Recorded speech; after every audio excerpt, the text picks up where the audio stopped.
I'd like to call to order the City of Bothell Planning Commission meeting. Tonight is Wednesday, December 4th, 2019 at 6 p.m.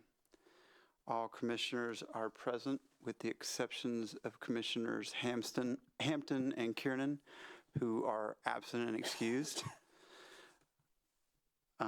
It's now comes time for public comments for anything not related to what's on the agenda tonight. Is there anybody? I don't have anybody on the list. Nobody signed up. No public comments this evening. With that, I will entertain a motion to approve the minutes from November 20th. I move to approve the minutes. Second. Okay, all those in favor of approval of the minutes, say aye. Aye. Aye. Opposed? Motion carries unanimously with Commissioners Hampton and Kiernan absent and excused. It looks like we do not have a report from the council liaison tonight.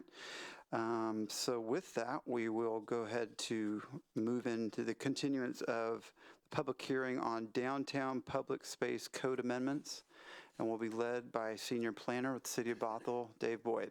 Thanks, Dave. Thank you.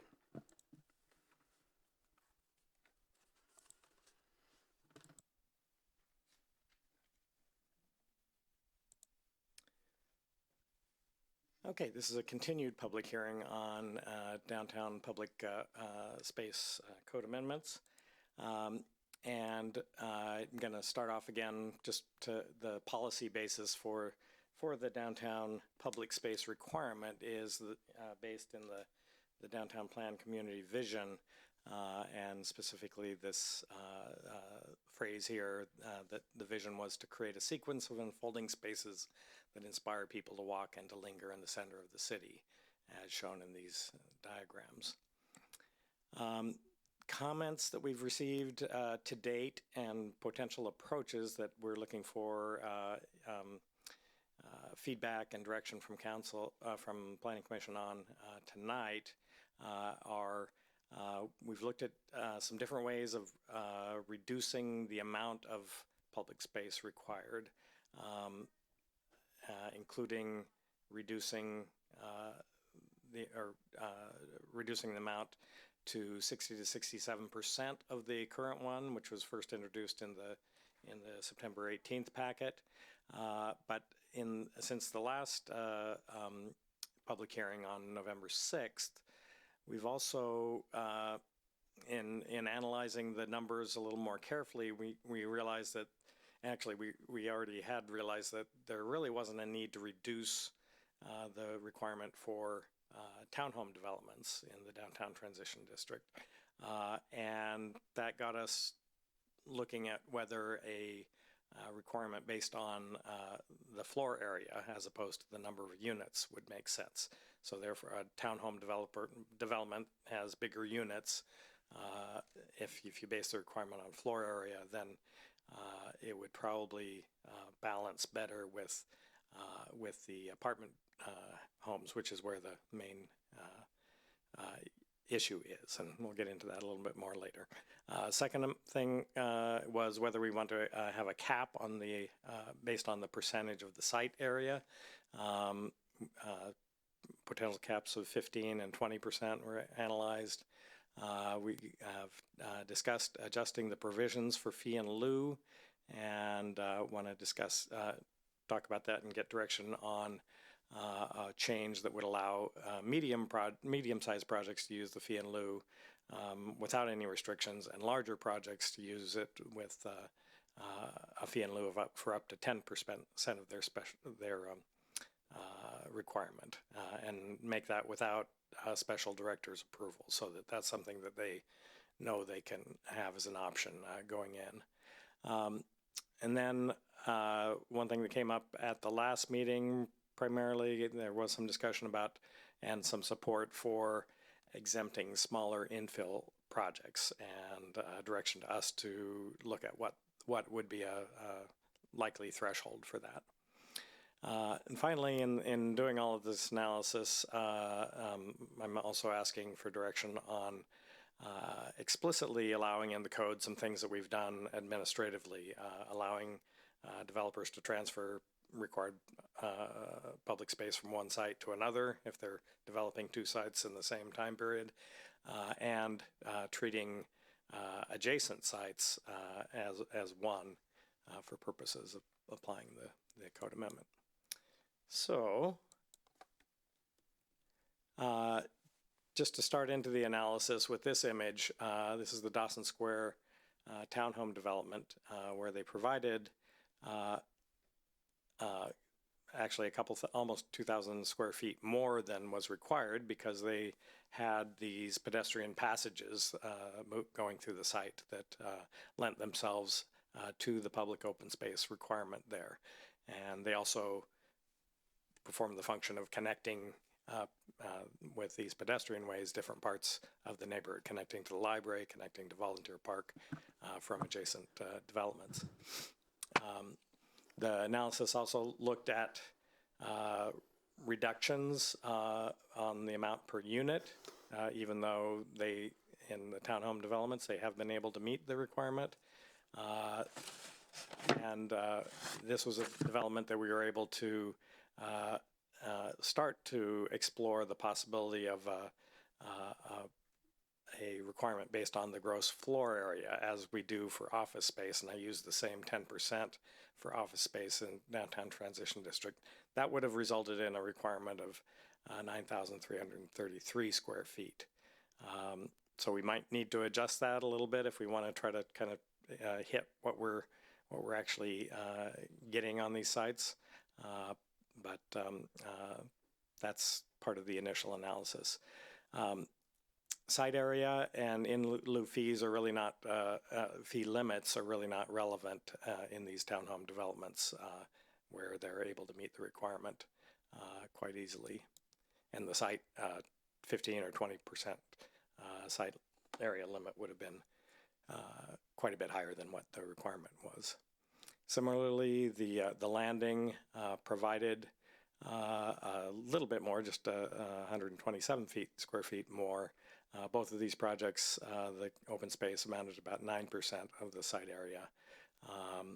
And again, I've got the number for a reduced requirement based on unit size, which is less than they actually provided, and at 5,220 square feet, and a requirement based on the gross floor area. If it was at 10%, would have been more. So again, we might, if we want to go that direction, we might want to adjust that number. So all of this analysis I put into this table that's in your packet, and as I was preparing this presentation this afternoon, I noticed a couple of errors which are highlighted in red here. The Ross Road Apartments project has actually increased their proposed amount, which I didn't catch in the table, and then the 104 projects under the 90 square foot per unit column, those numbers were just in error. So you've got a corrected attachment 1 on the dais here tonight. We can come back to this table, but I've got just one of the requests from last time was to provide more numbers with these images, and so I'm going to go through some of the projects and also show this updated exhibit, exhibit number 3, which is attachment 2 in your packet. This is the Ross Road Townhomes project. They are now proposing 6,881 square feet of qualifying open space. They've requested, including some open space that we don't think meets the requirements. The requirement, based on the number of units they're proposing, would be 14,250. So this is a project that illustrates the difficulty that developers are having with this requirement, and one reason we're looking at these reduced areas. So if we drop it from 150 square feet per unit to 90, that requirement goes down to 8,550. And then if we let them do 10% of that in open space, they'd have to provide 7,695 on site. If we go with, cut that requirement in half, go to a 75 square foot development or requirement, then with the in lieu fee, they're actually getting to what they're proposing here. They have increased the size of the south-facing open space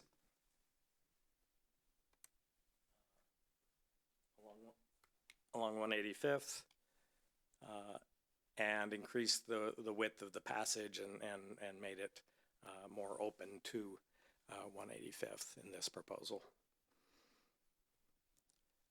And then they also included in this revised exhibit some more detail of how that open space and that passage through the building would work. And they've also proposed that they be allowed to transfer some of their required open space to the office building that the developer Harbor Homes is doing on 98th Avenue, where they're actually have a surplus of public open space. They're using their frontage on North Creek, opening that up to the public as part of their open space. And so this raises that question of whether the code should explicitly allow such transfers.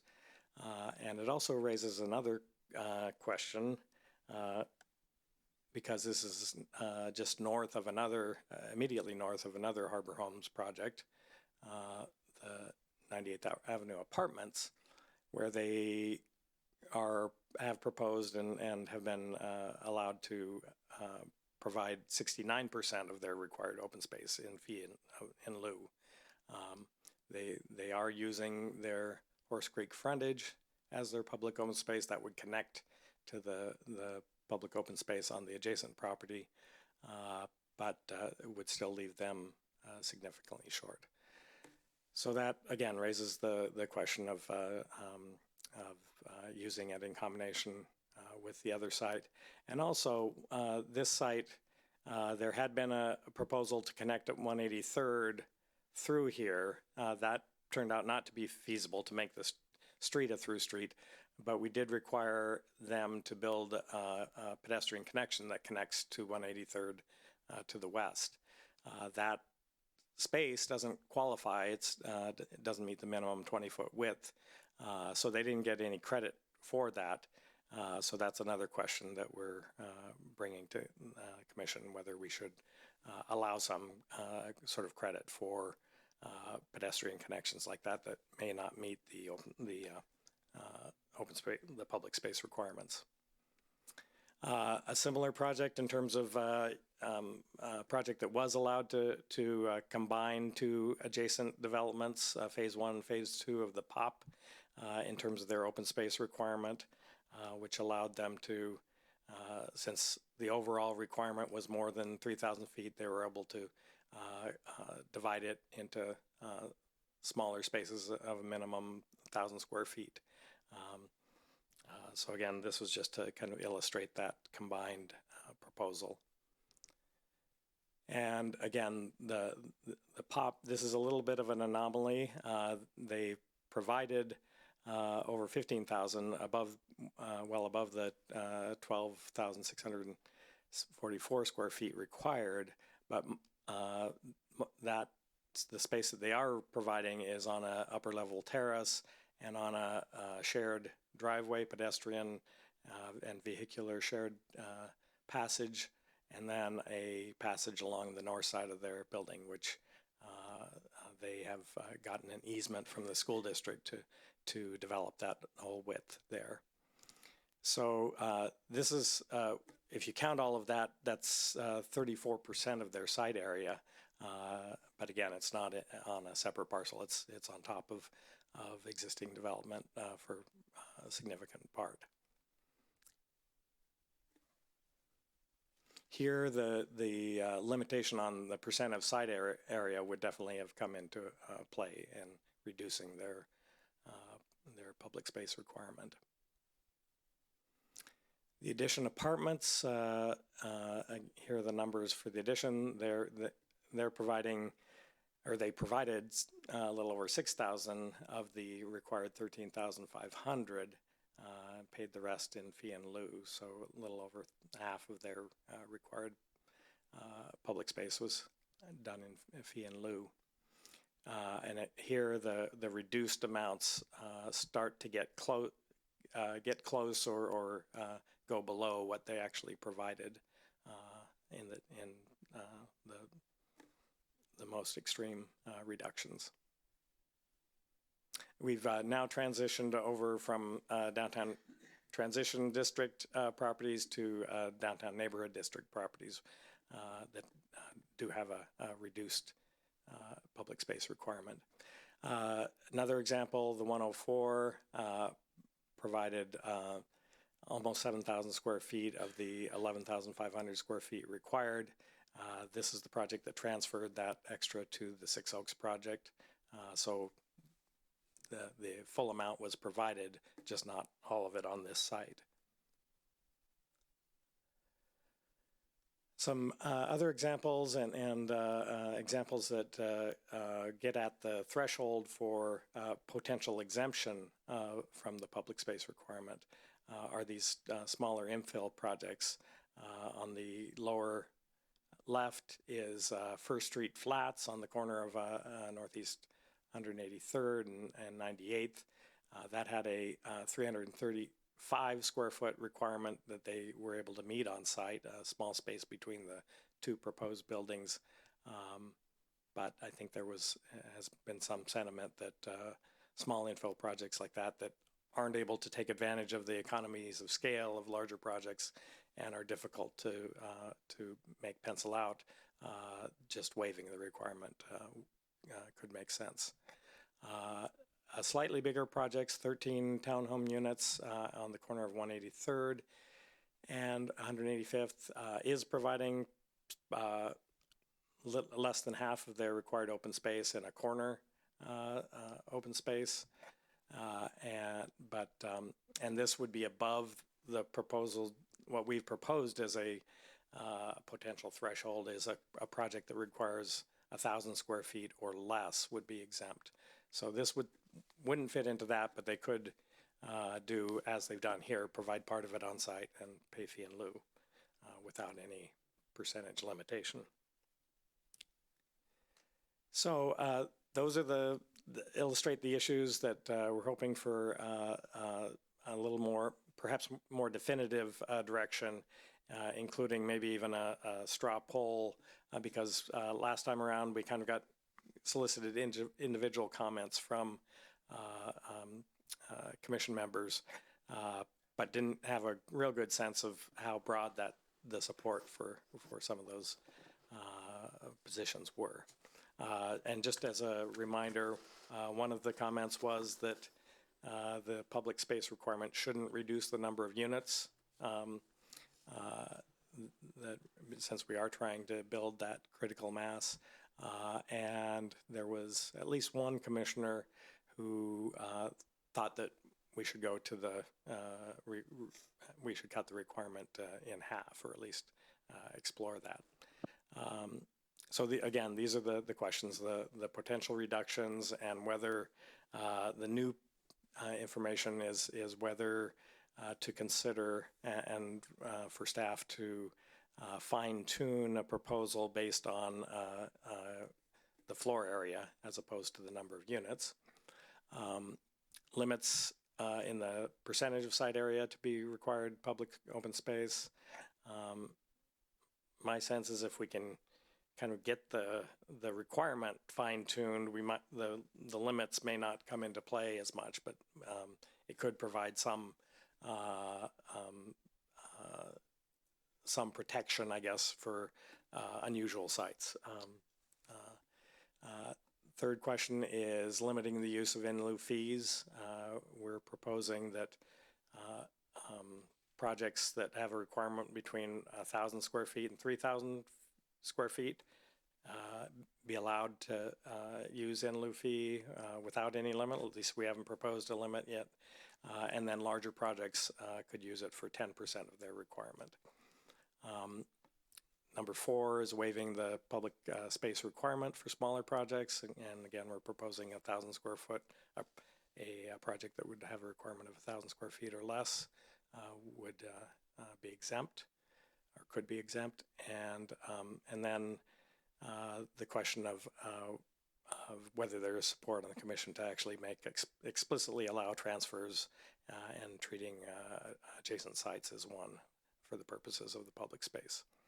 So, and then finally, since we're not yet to the point of having definitive plan language or findings for you to consider tonight, we do are suggesting that you continue the hearing to January 8th. So with that, I'd be happy to take any questions. Thank you, Dave. Yeah, if anybody has any questions for Dave. I can go ahead and start then, Dave. Got a couple questions. Just thanks for the great presentation as always. So this, for instance, this image we have up here of Dawson Square, this is kind of just more general than when we kind of diving into the specifics. So, I mean, I really like what they've done here. In my mind, I'm having a hard time kind of understanding this as public open space, or public space, I should say.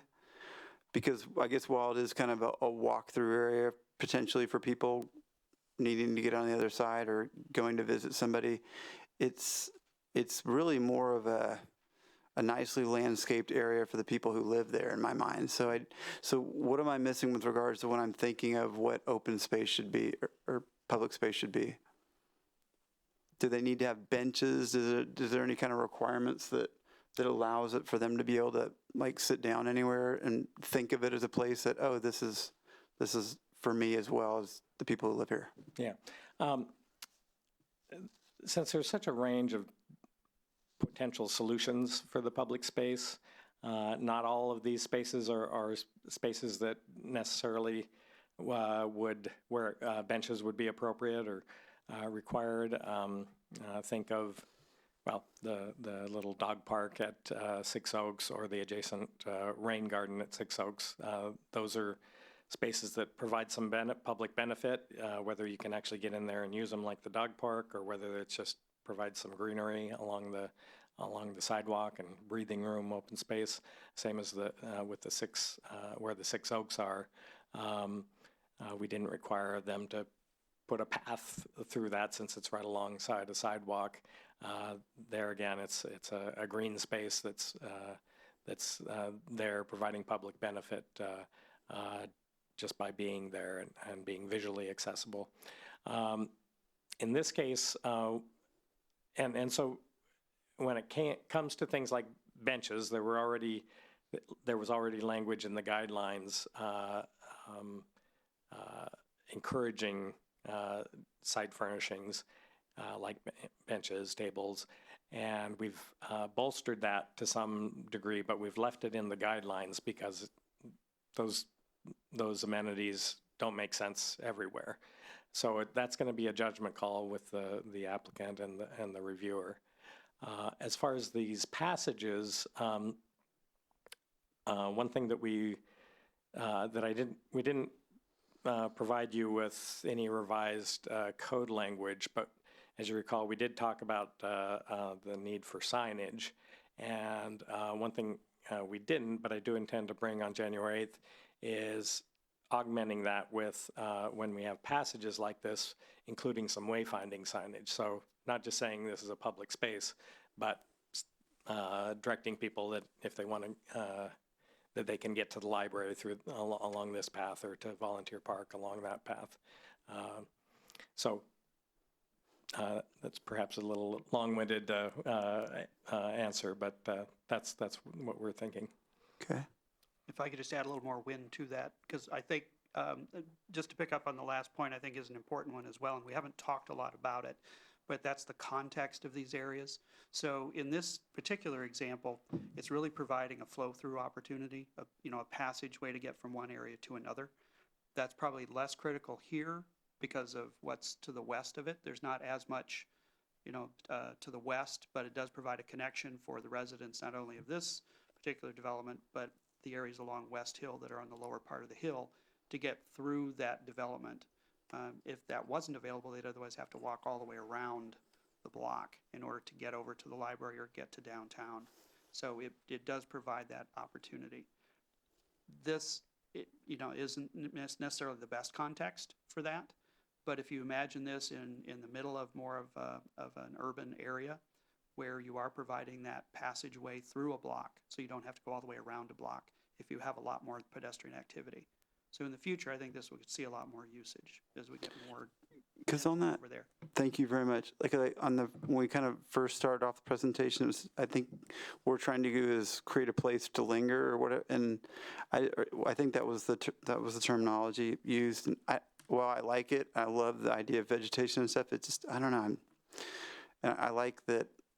It sounds like the language in there could be a little stronger in the future, maybe to be more of a requirement rather than we'd really like you to do this. It's like you either put a bench in or you put a bike rack or you put some kind of directional that says, so something a little, I don't know. That's what I think. It's just kind of a general comment. And point well taken. I think that is something we can look at a little more closely. The other piece Great. of that statement to recall is not just a place to linger, but a network of places. So this helps to provide that network and those connections. Got it. That's true. Good point. The exact language is to inspire people to walk and to linger. And our feeling is that not every public space needs to provide both of those options. And in fact, some of them, like the Six Oaks or the Rain Garden, really aren't places to linger or to walk through, but to walk alongside, to improve the pedestrian experience. And sometimes it's just creating a visual break. Yes, that's incredibly important. Thank you. Quick question, Dave, on the adjacency requirement. So if we're going to allow transfers, will they have to be sites that are like physically separated by a street, or are we talking about transfers across town within the same district, like either downtown or transitional? Well, these requirements only apply to the downtown sub-area, so they'd definitely be within the downtown sub-area. But we have allowed it from the 104 to Six Oaks, so that's 5-block separation. Now we have a proposal from Harbor Homes to transfer from the site just north of the 104 to the site west of Six Oaks, so a little bit further. And our feeling, the reason we allowed it in the first place is that these spaces, again, are meant to provide that network of walkable spaces, and that they're within reasonable walking distance of the project. So we thought it was a reasonable proposal. Okay, and where in the permitting process does the public get to weigh in on maybe that issue coming up? If a transfer was proposed, is that anything that goes in front of the public if they're talking about moving it to another site, or? Not in the sense of any sort of public hearing or public meeting. There's notification when we ever get an application. There's notification to neighbors within 500 feet. So then they can come and look at the plans and provide their input. And then any projects within the downtown special review area that we talked about at the last meeting with regard to the Historic Resources Code amendments, that does need to go to the Landmark Board at a public meeting for advisory review. And so that's would be an opportunity for the public to also attend and give public comment. Okay.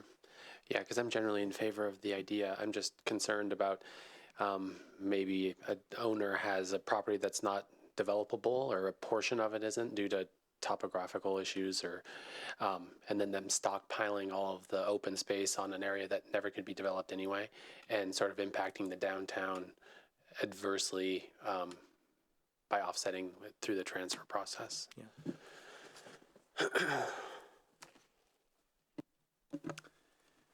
First, thanks for the presentation, and thank you for the Excel table. It's really helpful to see the numbers written out for me, at least. I really appreciate that. One thing that jumped out to me was the POP. I don't know if I just wasn't aware earlier, but the fact that they're providing more than the current requirements. Was that specifically due to a reason? Or are they sharing? What's the story behind that? They were pushing the envelope, basically. They were proposing some things that we weren't initially entirely comfortable with. And so I think they increased the area or that was part of their argument that they're, yes, it may not be at sidewalk level, but we're providing more than we're required. We did require the passage to not be a dead end. That was the original proposal. Would just be along the side to some sort of feature at the end, but not actually lead anywhere. So we did say that the only way that's going to work is if it connects to some other, or at least provides some sort of a loop. And that for a couple of reasons, just for utility, but also for safety. You don't want to, you want defensible spaces and escape routes from all of these spaces. Right. Thanks. I've been talking to many people in this city and in other jurisdictions too about our open space requirements, and I've gotten a lot of shock and awe about a second-story plaza, and I'm excited to see maybe how programming might work, and you know, in the spirit of lingering throughout our city center. I think it has a lot of potential, but it could fall flat really easily too. So I'm thankful that the city of Bothell is trying new things and kind of doing an experiment, and I hope that it really works. Thanks. And we're not the only jurisdiction that does allow public space on upper levels. In downtown Seattle, there's they get, it's a slightly different type of program, but they get bonuses for providing public space. And there are several that are on second or third levels above the sidewalk, and even at least one that I know of that's on the 17th floor, a transfer floor and a high rise with a large plaza that actually does get a fair amount of use from my experience. So That's really exciting. Thanks. So, and Dave, remind me again, so the in lieu fees that are paid for public space requirements that the developer could not attain or chose not to put on site, where do those monies reside? They're in a separate account. They're kept in a separate account, and then we're going through a process of determining what kinds of projects they could be used for. And we're looking at not just using that to build new public space, but also to enhance existing public spaces in the downtown sub-area. So it has to be used in the downtown sub-area? This one Okay. does, yeah. Okay, all right. And it's distinguished from the citywide parks and open space impact fees, which are collected and can be used citywide. Okay, thanks, Dave. Jumping off of that question, so like impact fees have an expiration date, but fee in lieu doesn't. Is that correct, or? We haven't established an expiration date. And I don't believe we're required to for that. Impact fees, we have specific requirements under state law. Right. We have much more flexibility with the in lieu fees because they're an option. Right. Okay. Thanks. Okay, great. Well, with that, I guess maybe we should take this time to find out if there's anybody in the audience who would like to comment on, is there, others? Okay, there's still nobody signed up. Okay, oh, yes, my apologies. So I guess we won't have any public comment on this particular topic. And with that, we'll just, don't know whether just to go kind of what you've provided us here, look at the spreadsheet, or just kind of hit the topics that you have on the screen. Maybe it would help to go back. The questions are a little bit more directed here. It would help me just to maybe do a quick straw poll on each of these items. So we've proposed two different methods for reducing the public open space. And then we did get at least one commissioner wanted to go further, so we did analyze going to 50% of our current requirement. But also, as we got looking at these and comparing and considering the fact that we really don't need to reduce the amount in these townhome developments, got us thinking that a requirement based on a square footage rather than the number of units might make more sense, and perhaps we can come up with a number that would make sense, whether it's office or residential. So first of all, maybe just a quick straw poll on whether there's support for some reduction in the in at least some of the areas for the public space requirement.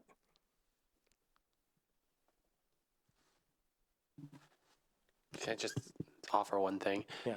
Seems like a lot of times in Planning Commission, we're looking at downtown codes over the last 7 years, 5 years maybe, where a lot of planning went into the initial development in the code language to kind of create certain plans to help build and make a walkable, enjoyable downtown core. Maybe we overreached on some of those goals, and now we're kind of coming back into check after hearing from the development community and kind of seeing what's possible and what's prohibitive. But just personally, I don't want to take a huge step backwards with what we're asking as far as open space, because I don't know, I think there is a benefit there that we're looking at beyond just developing every piece of land that we can. So that's just my 2 cents.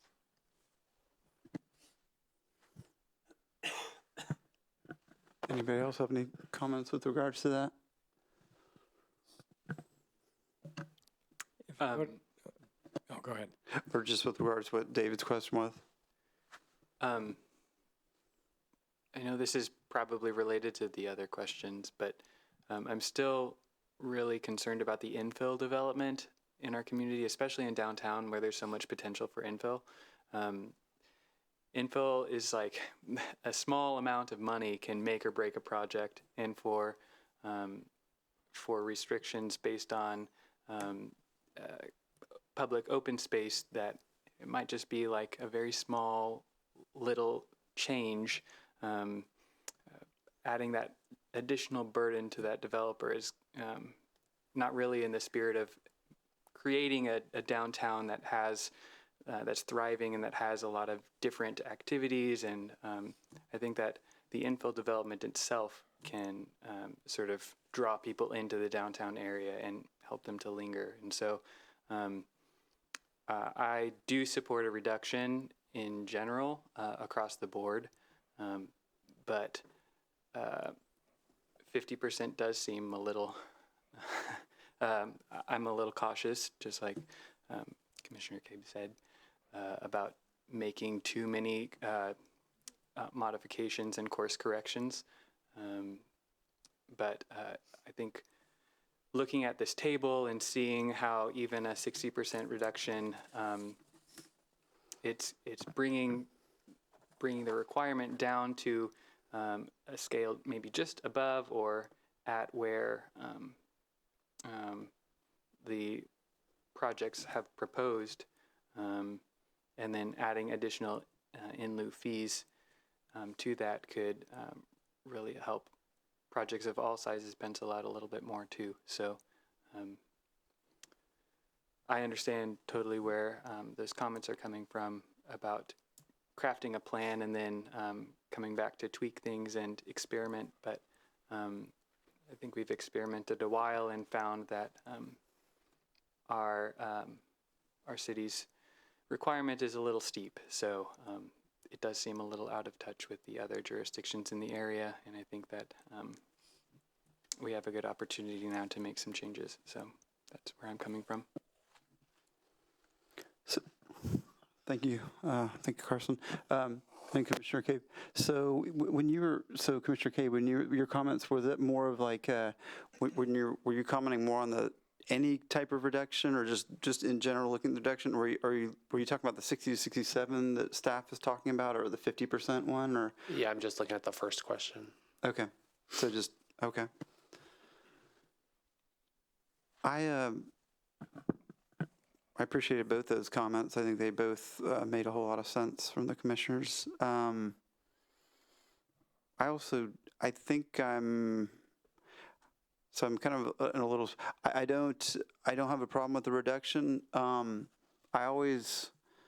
Just because I always am kind of a little leery of giving away too much too soon, that we can't, if we decide to reduce it by a certain amount, we basically can't go back and say, oh, actually, we need to bump it back up again. I mean, I guess you can potentially, but it's a lot more difficult to go the other direction. And so,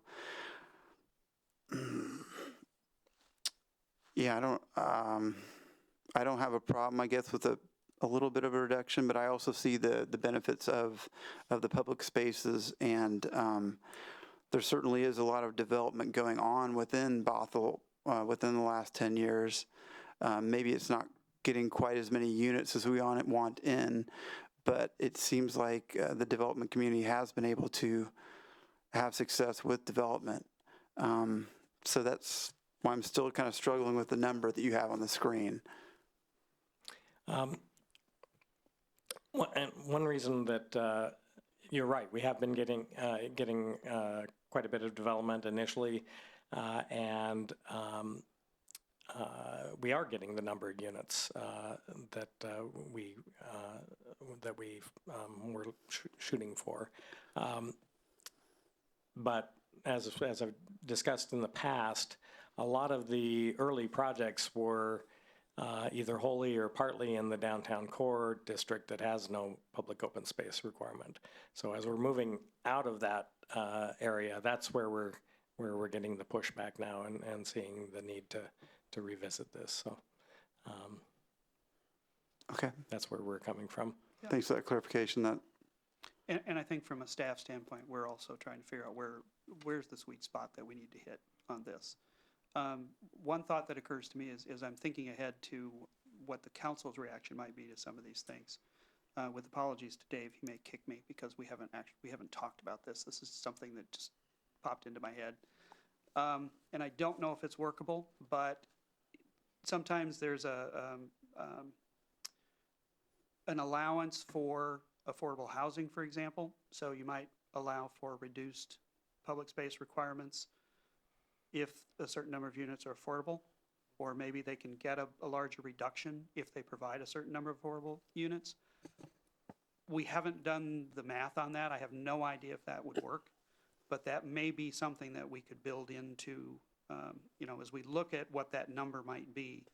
If it's 75% of what the current one is, or if it's 60% or 50%, if there is a scale where they're allowed to do more of a reduction, that would be based on some public benefit. Because remember, what we're trying to get out of this is a public benefit.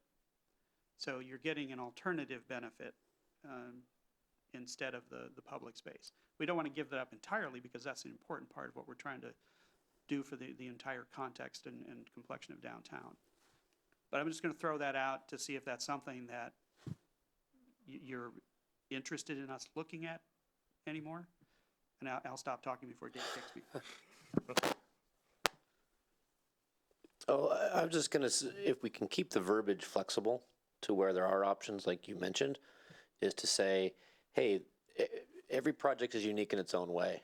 If we can have things in place that, as a developer, hey, the city wants to work with me, I'm willing to work back with them. If I can do this, I can create the space for the public use. But if I do it in this way, if for affordable housing, I can reduce that requirement, or if they've got an infill project, hey, I want to put a public space, I want to put a bench here and this, but can you help me? I think just keeping the verbiage flexible, if that makes sense, is, treat each project as its own thing and say, what can you do for us? What can we do for you? We'll work with you, without giving away too much from a public perspective, but also holding them accountable for things they need to adhere to.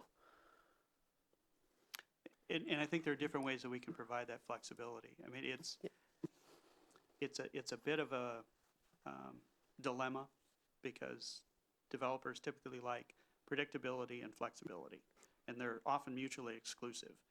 So we try to build in some very clear standards where we know that there's a certain thing we're trying to achieve, and this is the best way to achieve that. And then we provide some provisions for exceptions in unique circumstances. Yeah, if they're willing to provide affordable housing units here for the city, and knowing that this property, we cannot build public space into this parcel, they're doing us a favor. Okay, well, we can waive this requirement for public open space and work with you on somewhere else, or incentives for people to do that. Just thinking out loud. Personally, I don't use a lot of the public space downtown. I go down with a purpose. I know what I'm doing. I walk down, I walk back. I'm not familiar with some of these areas, but through the summer months, I'm sure they're used a lot more. And they are important to connect one part of the city to the other.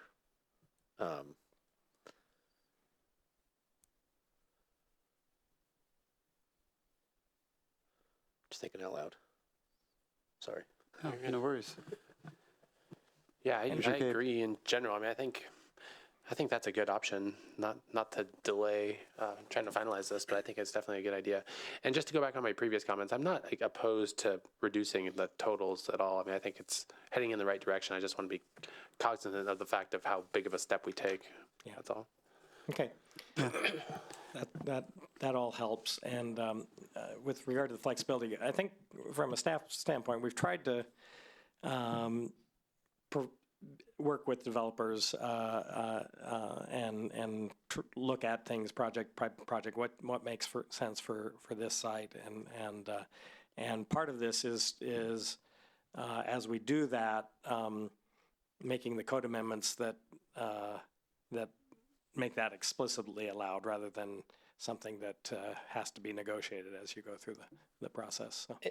And correct me if I'm wrong, when we say here the 104 requested, the POP proposed, I'm sure that you're making the same thing here. I don't know if the POP already had a plan in place and then sold the city on it, but it seems like we've already gone a path of, we've already made exception to these two developments. And I think it'd be very hard to go back and say, oh, wait a minute, these two were able to transfer. That, I think, always has to be an option, unfortunately. Granted, everything's up to, I don't know who makes that decision, but since it's already been on the table, it's been proposed, requested, and accepted by the city, I think it's really hard not to have it included moving forward,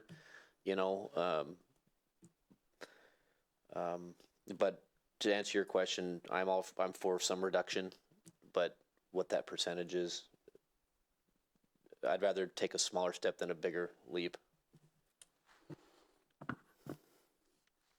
And I would agree with Commissioner Peistrup, and I think maybe with Commissioner Cape, I'm not sure, maybe I'm speaking for him, but with regards to, when I see the 60 to 60, 70%, I know that's not the reduction, it's just reducing it, 33 to 40%. But that seems like a significant step to take in one fell swoop, and I just wouldn't want to lose the opportunity to create or continue to create public space in the downtown, even if it's in fee of lieu. I do in my mind have a little bit of a question of, there's only so much space in downtown. If it all gets developed, like we have all this money of being set aside, it's like, so it's supposedly supposed to be used, in the downtown. Like, I don't know, we're going to create like an NBA arena or something like that. I'm just kidding. So that's More actually, scooters. there you go. So anyway, Commissioner Curd. I've noticed, just hearing other commissioners speak, that there's kind of been a 180-degree turn in, all the discussions that we've had up till this point. And so consistently over the past several months, we've been talking about how the existing public outdoor space that we have is not sufficient and it's not performing the functions that we have desired it to do. And so if we're continuing to raise and keep such a high level of public open space requirements, we're going to get more of the same. And so if we reduce that, maybe we're going to bump up the quality, whereas previously the quantity has been what the driving factor behind all of these public outdoor spaces that might be good. Some of them are hit, some of them are missed. So I'm kind of perplexed on why this shift has happened, and I want to know more about maybe why.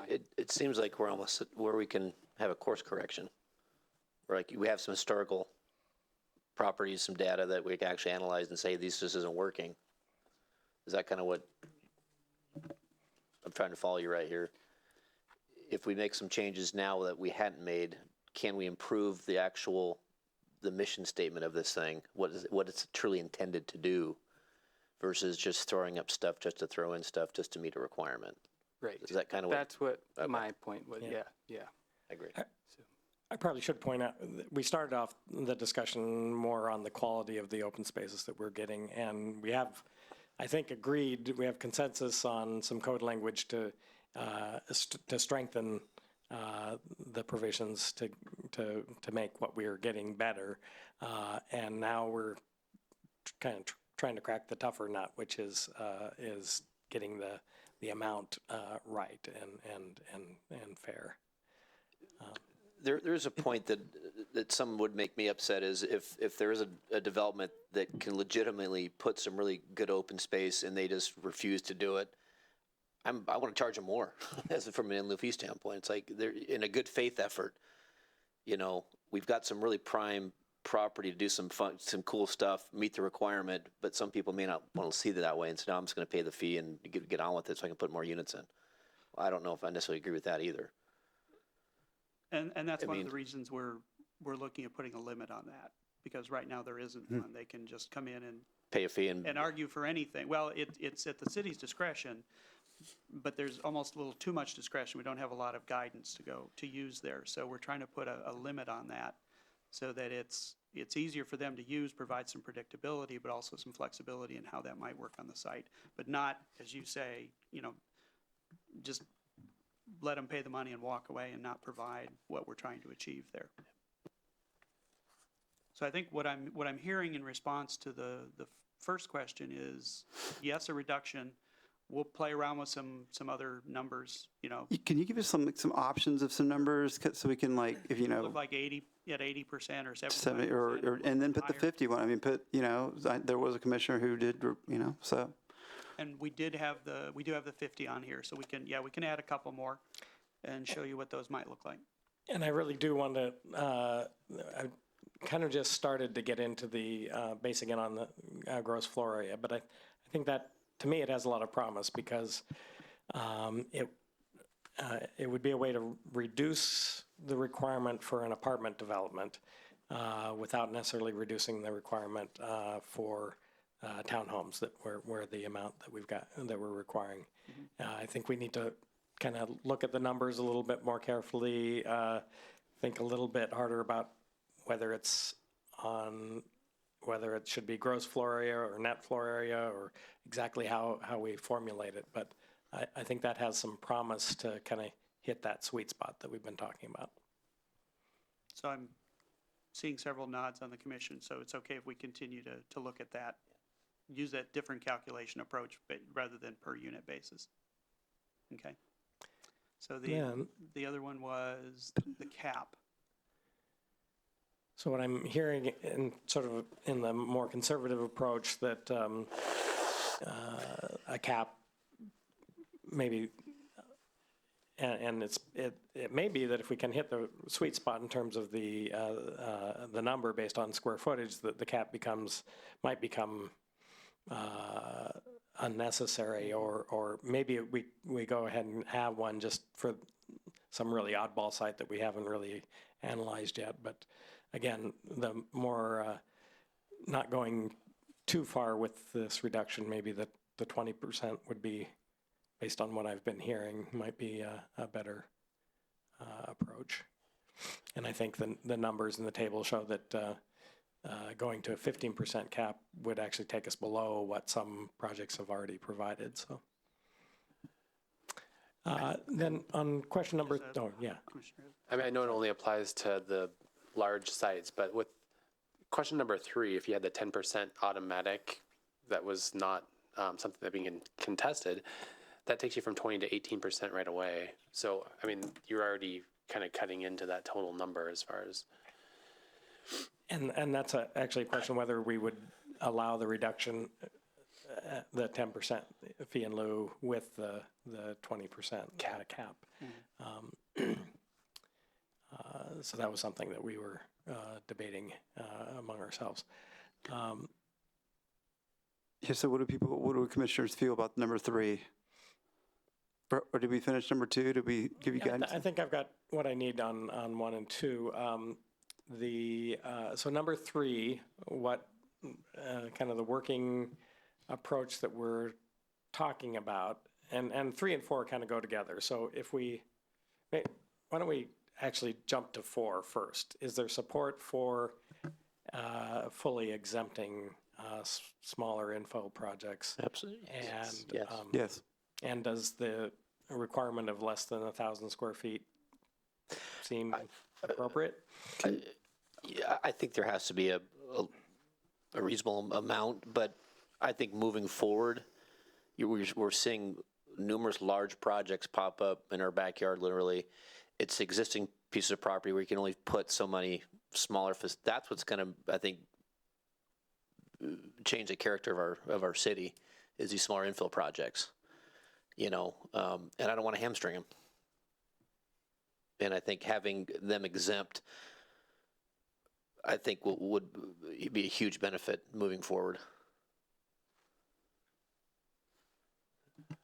Yeah, I definitely agree. I mean, I don't know if 1,000 is too low. I mean, I don't want to go sky high, but I agree that, and we heard testimony in other sessions that it's kind of very difficult to impossible for small developments to set aside this type of space. So, yeah, I mean, I think 1,000 is a minimum. I'd almost look at a higher number based on the table and what we're looking at here. So, Or do you put an asterisk by it, where the flexibility comes into it, is you can apply to be exempt from any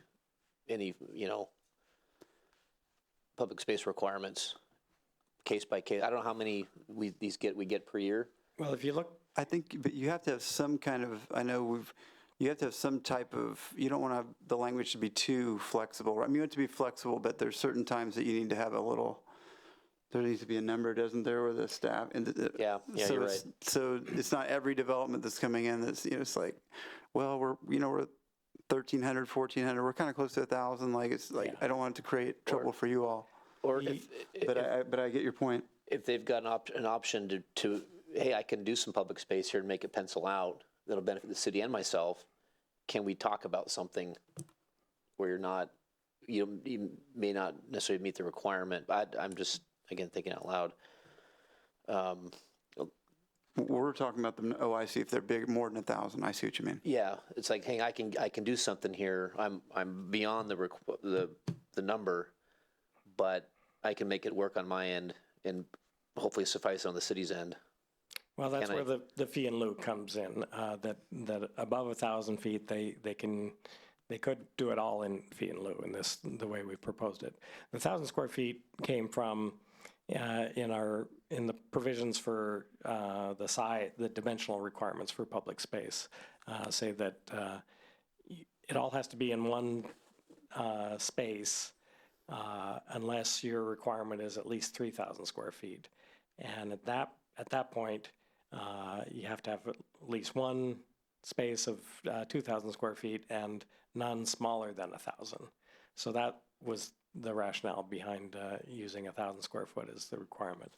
And if you look at the developments we've had downtown, at least on the table here, the Fergus Street flats on 183rd and 98th would be exempt. They were able to provide their required 335 square feet and may have done that even without the requirement.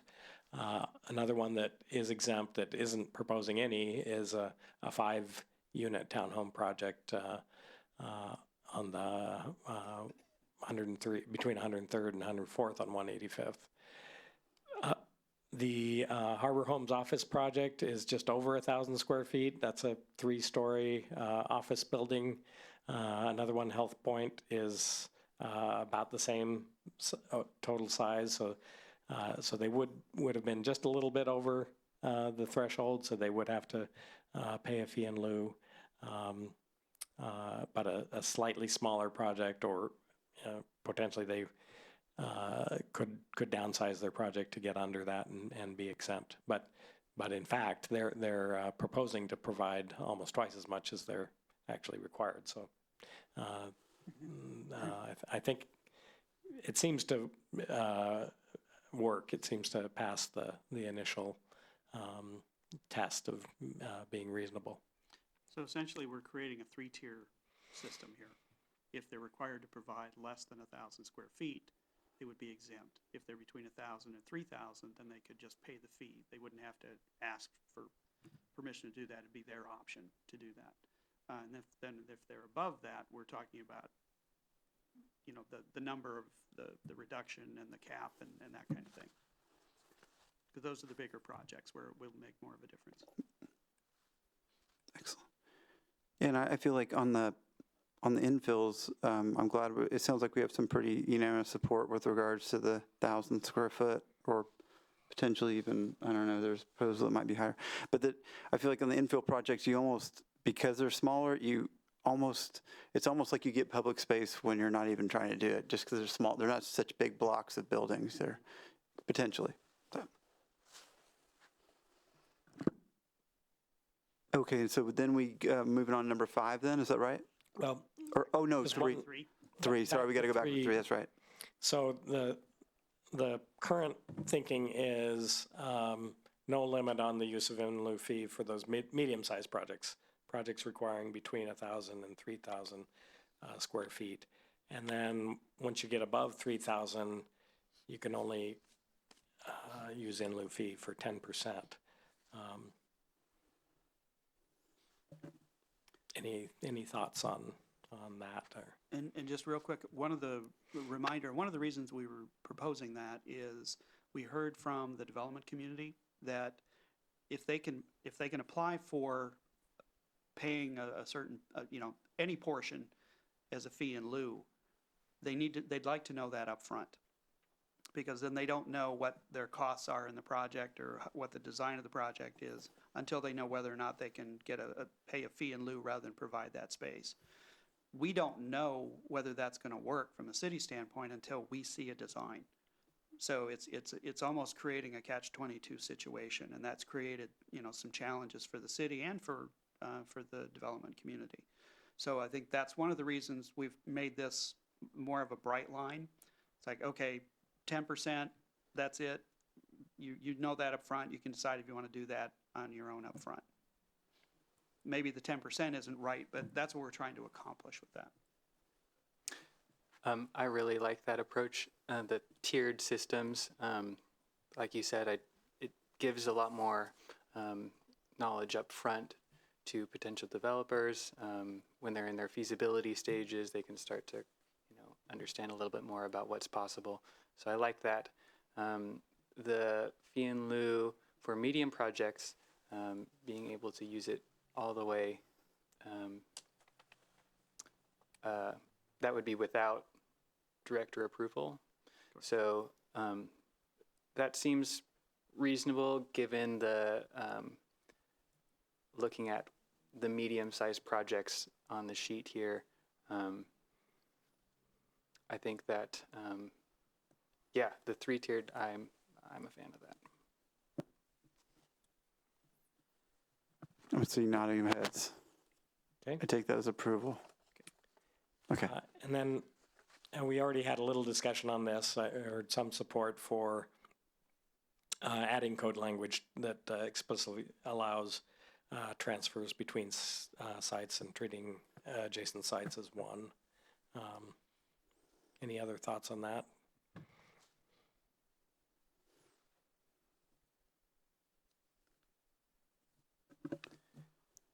I'm wondering how this might work between different developers.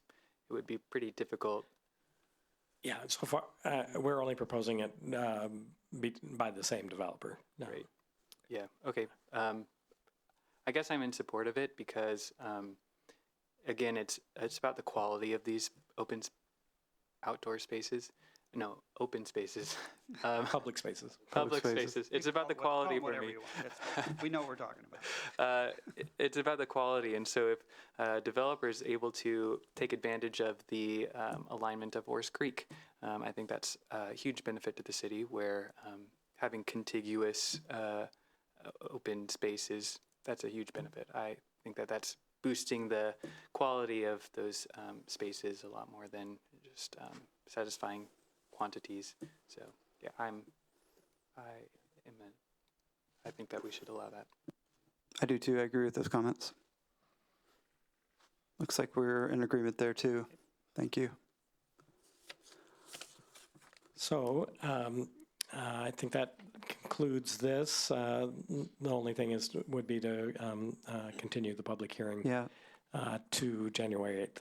And I do think we need to continue the public hearing because we're going to be proposing some new code language, and I will be soliciting input from others that have weighed in to date. Okay, great. Anybody have entertain a motion then? I move to continue the public hearing on the downtown public space code amendments until January 18th. January 8th. January 8th, Second. 2020. All those in favor of continuing the meeting to January 8th, say aye. Aye.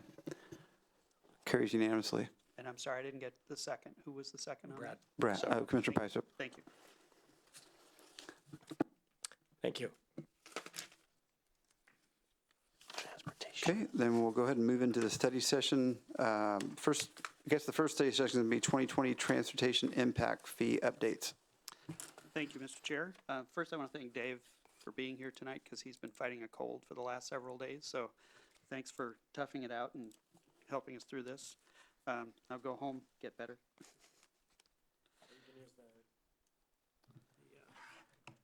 So I'd like to introduce. Thanks, Dave. We can sterilize it first.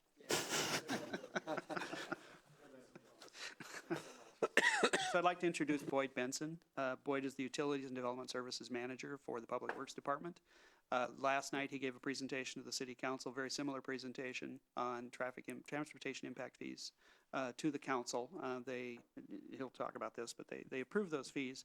But I want to mention the reason that you're getting this briefing is, as you recall, we made some changes in the code through the housekeeping amendments about which body hears what. We kept the transportation title in the code, and I forget what the title number is. Thank you. Title 17 still comes to the Planning Commission because there are certain things in there that do have more relevance to the comprehensive plan and those types of things. I made a sort of a verbal agreement with the Public Works Director, however, that it really doesn't make sense to have this group make a recommendation on fees because you don't deal with them, you don't have all the background on them. So what we did agree, though, is we would provide you at least with a briefing of that. So until we make some more specific changes to the code, that's the practice that we're going to be following. So with that, Mr. Boyd is going to give you his dog and pony show from last night. For sure. Whichever you prefer. I'll try this. Good evening, Planning Commission. Boyd Benson, as introduced. Just a quick overview of my position and roles and responsibilities. So we're the Public Works arm of development review. So as the permits come through, we do the technical review with respect to roads, utilities, storm drainage, the rest. But we also look at the long-term planning for storm sewer water and financing for that and the technical arm of that while the operations takes care of the actual work. So that's kind of what we do. And so we put our fingers in quite a few different things. Tonight we'll be talking briefly. It'll be a quick overview. You can either save your questions at the end or just say hi and we'll stop. But this update is part of the fiscal and sustainability goal for the city council. We want to make sure that developers pay their proportionate share of system-wide improvements that the city completes. And as we go through this, you'll see that it's a pretty good way to go with both with respect to the city completing projects, but also economies of scale and making sure that developer impacts are mitigated at the best possible way. The city has different tools, we have opportunities for grants, so if we complete these system-wide improvements ahead of time, we're not waiting for development to kick over that next trip on an intersection and all of a sudden one development has to address that intersection. So it's kind of cool. Oh, jeez Louise. Sorry. I'm technically challenged beyond my control. Thank you so much. Let's try that one. Okay, so water transportation impact fees, they're one-time charges paid by development. They're based on programs in effect with the city, and we update those programs and the background information periodically. They're authorized by the Growth Management Act. They're codified within the municipal code on how we update those fees and apply those fees. And they're collected to fund capacity-related transportation projects. So they're not for existing deficiencies, they're for projects that actually provide room for future growth. And we want to make sure we collect funds from development to account for that future growth cost share. Why are we doing this work now? The last update was back in 2014. The project list in 2014 was a few years old. We recently updated our capital facilities plan and also our 2020 to 2025 Transportation Improvement Program. And what that does is it sets out the list of projects that the city plans to complete. In between major updates like this, we apply a CPI to increase the fee based on cost of construction on an annual basis. And it's really good to think of this as a long-term program. Projects come on and off the project list, but the funding has to continue to make sure that we can continue to fund the projects. So the methodology, first we establish a project list. We can only add projects that produce capacity. So that's step one. We estimate growth and new trips, and that's growth within the city and adjacent areas, and also growth from in-city development. Those are the trips we're looking at.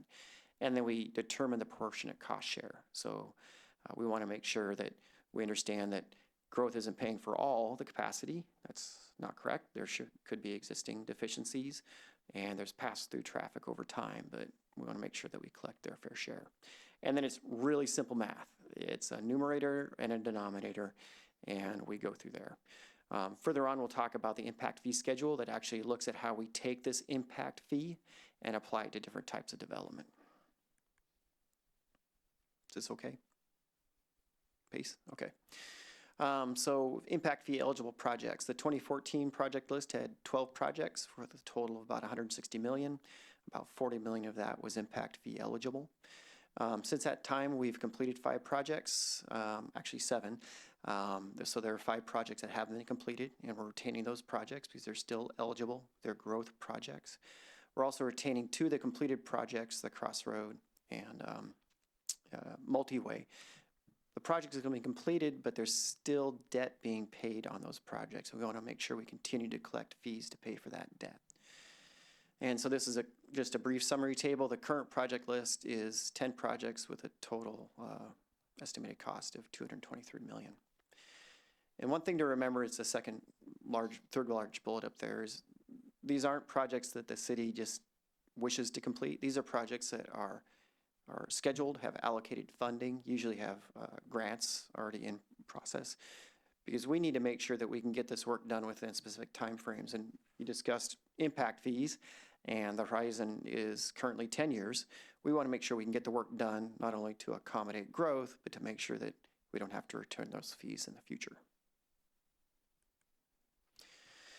So growth and proportionate share. The first thing we have to do is look at these eligible projects. Are there existing deficiencies? And when you think about existing deficiencies, it's not sidewalks or pavement.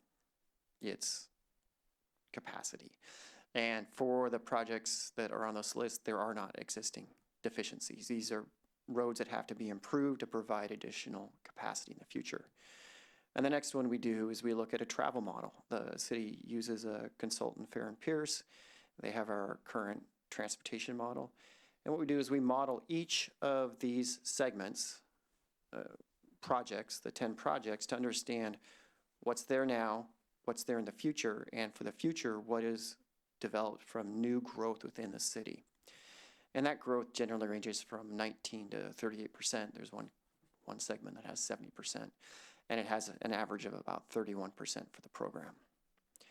And then we really wanted to stress to the council and you folks is that we complete these system-wide improvements programmatically, holistically, and it really does, in the long run, provide accommodations for growth. You think about the downtown work with the multi-way. That'd be a huge burden for a developer to come in. I'm going to develop this lot. I'm going to do all this work. It's much more efficient and effective for the city to do the work, try to find grant funding and other opportunities, get that work done, and charge development systematically for that. So that's kind of the point there. Proportionate share. So not only did we evaluate the proportionate share, but we looked at impact fee applied to date. So for those 2 projects, Crossroads and Multi-Way, which already have some impact fee come in, we make sure we take that out. So when you look at the flow chart on the left, that starts the eligible project list, which we discussed, the amount that we can apply, which is at 223. Then it's the investments due to growth, that's the average 31%. That's the 68.7. We also look at what's been applied. That's at 7.8 million in that flow chart. And what that comes out with is the total impact fee eligible cost of about 61 million. And that's applied across the growth trips. One of the items that both Planning Commission and Council should be concerned about is where do those other funds come from? And the good news is the city has been very fortunate and very aggressive on grants. That takes care of quite a bit of it. We also have other funding partners that come in to do work like Sound Transit. We collect mitigation fees for traffic from Snohomish County. So if you're within a mile of the city limits, it's kind of a graduated, the closer you get, the more you pay. They have to pay a proportionate share of impact fee, even though they're outside, because they're generating trips that both the county and city believe impact the city infrastructure system. So those are the other revenue sources, and now we're also responsible by doing periodic updates like this, because if we just kept the existing fee from 2014 but changed the list, we may or may not collect the required revenue, or we could collect too much. So that's why we do this type of work. Cost per trip. So we have a 12-year horizon in the municipal code. It's a good number to look at, 12 years ahead. It's 2 6-year transportation improvement program lists ahead. It's a good way to go. And based on PSRC data, we're looking at about 6,000 new PM peak hour vehicle trips. When we talk about vehicle trips, we're looking at a certain metric, and the PM peak hour is what's identified, and that's the maximum number of trips within a 1-hour period that occurs between 4 and 6 p.m. So that could be between 4 and 5, it could be between 4:15 and 5:15, but this is how trips are looked at. And part of this is based on Institute of Transportation Engineers, ITE, generation rates. So this is it's the body of work that looks at a bunch of transportation analyses across the country for different types of uses. And they report that as, let's say, a single family residential with an average of 0.99 trips per unit, but that may vary from X to X, and we go with the average. Anyway, the bottom line on this is we have 60.9 million in eligible costs, 6,000 new trips, and it comes out to 10,156. And that's about 37% higher than the current 7406. And when people see that number of 37%, it looks like a big number. It is, but this is a very aggressive improvement program to provide system improvements, and the numbers are what they are. So this is the cost per trip. It provides proportional share costs, and we know that working with financing, the finance department, that we can actually pay for the rest of the project. So we're very happy about this. Now this is the more interesting part. Well, this is all interesting, I think. But when you start looking at the fee schedule, so what the city does is an applicant, when they come in, has the choice to use our fee schedule. It's standard rates and generation rates. We talked about the ITE generation rates. It's set in a fee schedule just like any of our other fees. They also have the option to do their own evaluations to see what they think the trip generation should be, trip generation rate should be. So for single family detached, we look at 0.99 trips. For different types of uses, like commercial, it may be a number of trips per square foot. If it's a school, it may be the number of square trips per student or seat. And so it's just this whole big metric of different generation rates. And the city has the option to choose to take the average generation rate, which most cities do, or look at the different ranges of generation rates. So in a few minutes, we'll talk about some potential opportunities to support affordable housing with some of the work that the Community Development Department's doing in the future, and also look at low income and disabled rates. So what you're seeing here is the published average of 0.99 trips per unit. There's a trip length modification factor we'll talk about in a second, which is right here. And what this looks at is what we think the trip length is versus the average trip length that's published, and it either reduces or increases the cost or the generation rate. It's just a metric that's generally accepted by ITE, and in general it's reducing all the trip generation rates within the city, so that kind of states that we're a little more compact and centralized than the majority of the US, the average rates, if that hopefully makes sense. So it's the 0.99 trip generation rate average times the trip length adjustment factor, 0.95, and now we get that final, we get that final rate, which is here, 95.11 per single family dwelling unit. Once again, we really wanted to stress to Planning Commission and Council that this is an average rate and there are opportunities. So what we put on the screen there is the rate is an average.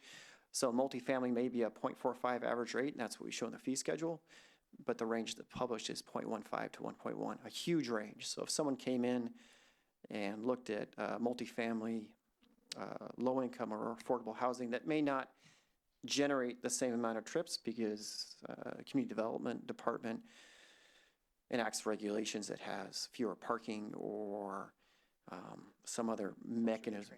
Yeah, closer to transit, that's a really good one. And that may happen on the horizon. I'm sure CD's talked about future changes in the region that may require denser zoning adjacent to transit. And then when I brought it to council last night, and it's just a really good example, in another city I worked at, there was a women's shelter. And they came in and let's say they had a 0.45 generation rate. They were able to easily demonstrate that, no, there are no vehicles allowed. And the generation rate should be 0.11. And we check that and we make sure that those things are okay. And a question that came up with council last night was, how do we know that someone's not going to say it's a lower rate and then basically generate those trips? And the answer is, well, we have technical staff that review that. And if our technical staff in-house isn't sufficient, we go to third party. And the bottom line is we go to director level to say, yeah, we think this is right. And so we have quite a few checks and balances. And another good example of this is the historic Main Street impact fee rate that was adopted by council early in the year. And this was in response to the Main Street corridor, small retail where there's maybe change of use, but the impact fee that's assessed for that change of use was high enough to really discourage retail. Now, if you just say I want to charge less because I want to, you need to really look for other funds to pay for those improvements. You're allowed to do that, but if you want to be fiscally responsible, you find those funds, and that's challenging to do. But another way to look at this is, well, in historic Main Street, the trip generation is documented and demonstrated to be less because a lot of these trips are pass-by trips. There are multiple stops, there's limited parking, and that's something that the city did to try to make it easier for Main Street to redevelop, and it's justified, and I think it's effective. So those are the type of things we talk about when we discuss future options to help promote affordable housing, low income and disabled. And in comparison with other cities, there are quite a few studies published that look at regional rates. We chose to look at some nearby cities where we actually went and checked on their websites and the rest to see if things were being updated. The kicker with impact fee is there may be an annual escalator, but you don't update these fees with an evaluation like this very often. It could be every 2 years, 5 years, or more. So when you look at these rates, most of these are based on older evaluations. But the bottom line is, when you look at Bothell currently, and even with the proposed increase, we're right in there with respect to other cities. We're slightly higher than, currently well, I guess we're lower than Kenmore in both cases. Sammamish is an outlier. They have quite expensive projects, but we're right there with the rest of our neighbors. Summary, we believe that the fee that was adopted fairly assesses traffic burden and a proportionate share cost for development. It is in line with the recently adopted Transportation Improvement Program, which is really important. And it really does promote responsible development. Development doesn't technically buy in, but they do. They are paying for system improvements so the city can complete that more efficiently and cost effectively. We have looked at rate adjustments just similar to the historic Main Street, and we listed those as future low-income disabled affordable housing. And the applicant always has the opportunity to come in and say, I think that my generation rate is lower. And we review that. And if it's valid, we'll take that.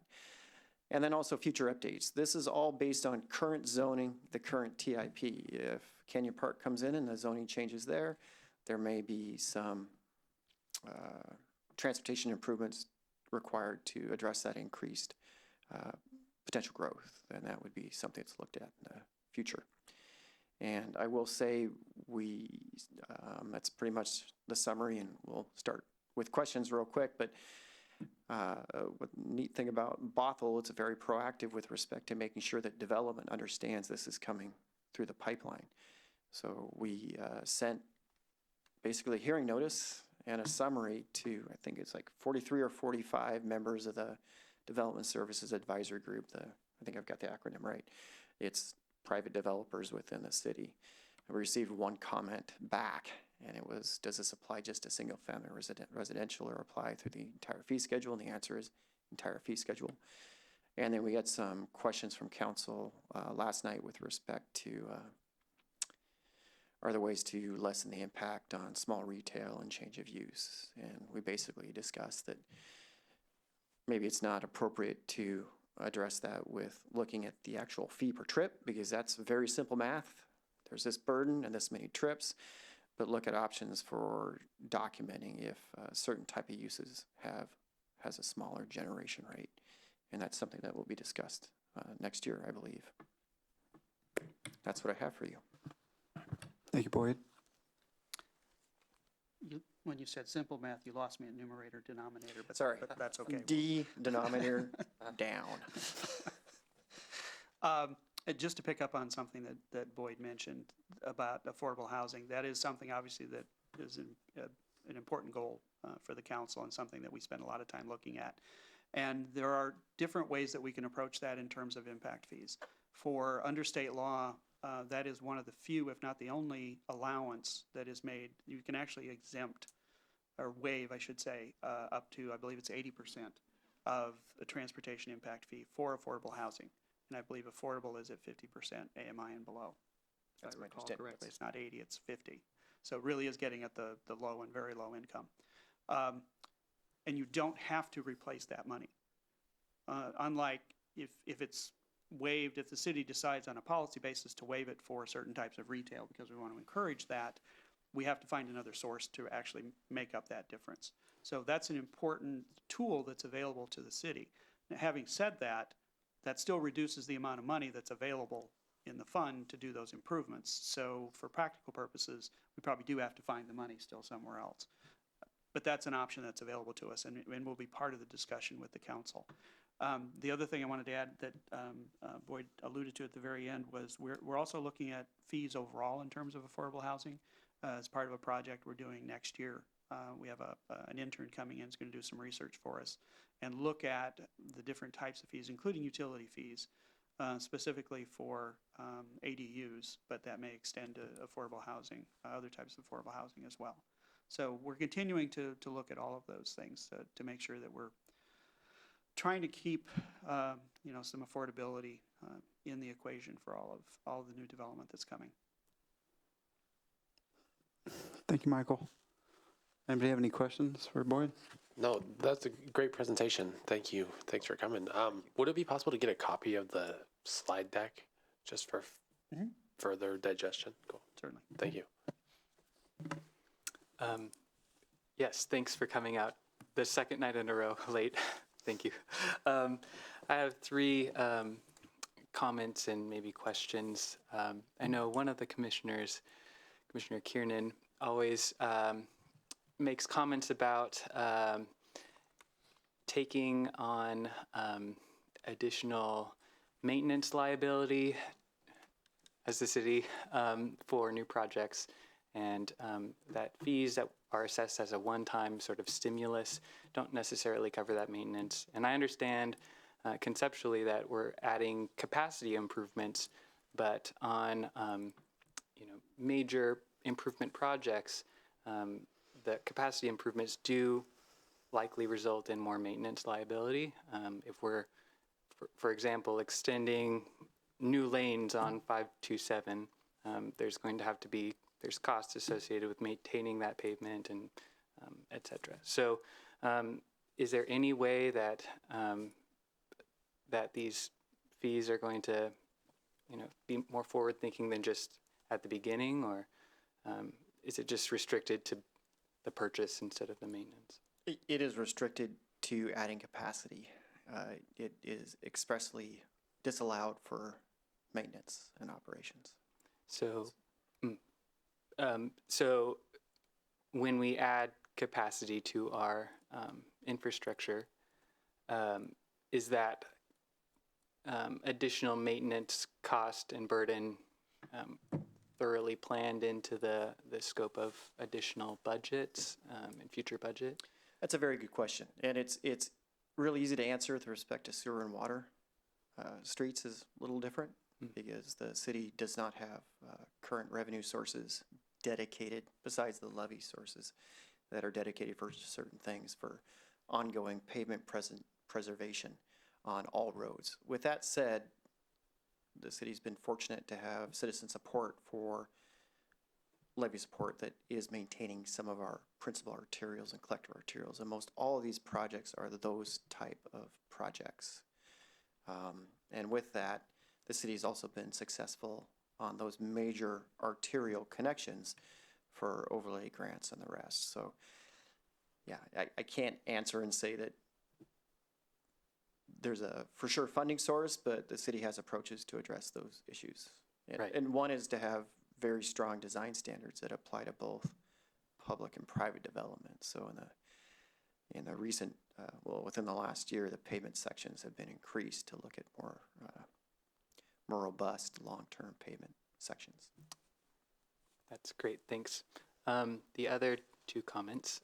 One is, how confident are you in ITE data being used? I mean, it seems like it's a national average. It might not be really tailored to our context as a city and our region specifically.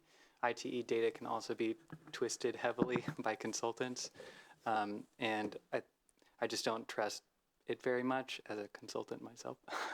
And so how confident are you in just accepting these ITE values for trip generation? I share your concerns, but the answer is we're confident enough. It is the industry standard. These are adjusted for Bothell specific with that trip length adjustment factor. We didn't provide all the information. It's online with the council packet, but we actually had removed and replaced some of the different trip generation categories. Some because they're no longer supported, but some because we think there's a better fit. So when people look at casual restaurant or fast food restaurant, we looked at trying to make those fit the type of development we see in Bothell as closely as possible. So it's the best tool we have at this time. And and over the long term, someone could probably do a study and see how close we are, but it is relatively interesting that the previous evaluation, I didn't share this with council, but in 2014 looked at the same 6,000 trips over the horizon. And part of that's coincidence that the PSRC growth data hasn't changed much, but we did correlate that to historical information over that time, and it was not too far off. 500 trips a year, and the actual trip fees that we collected were, let's say, between 300 and 500, with supplement for new development that replaced existing trips where they're not charged. So when you wrap that all together, the historical, both with assessed fees and replaced trips, was pretty close, which was nice to see. Great. My last question, thanks for entertaining all of these, is I have a number of acquaintances and friends who are looking to open small businesses in the city. And the trip generation rate complexities, complexity in general in our code is something that is a burden for new development and new small businesses and incremental changes to our city. But trip generation rate complexities would probably require a considerable expense in terms of a technical report for small business applicants. And I think that at a time for a business where it's at its most vulnerable at the very beginning, when you're looking at a change of use or something, I think that maybe adding impact fee to the very start, that can kind of make things a lot of dead on arrival for a lot of cases. And so I just wanted to share my concern more than, I mean, we're trying to get the funds for new capacity improvements, and I understand that it's a shared responsibility for all new development. But it is the feedback that I've gotten from the community and from at least the people that I interact with makes it seem like impact fees are another nail in the coffin for a lot of small businesses that we're trying to help thrive in our, especially downtown areas. So thanks so much for your presentation, and yeah. For sure. May I just give you a few items for thought on Sure. that last comment?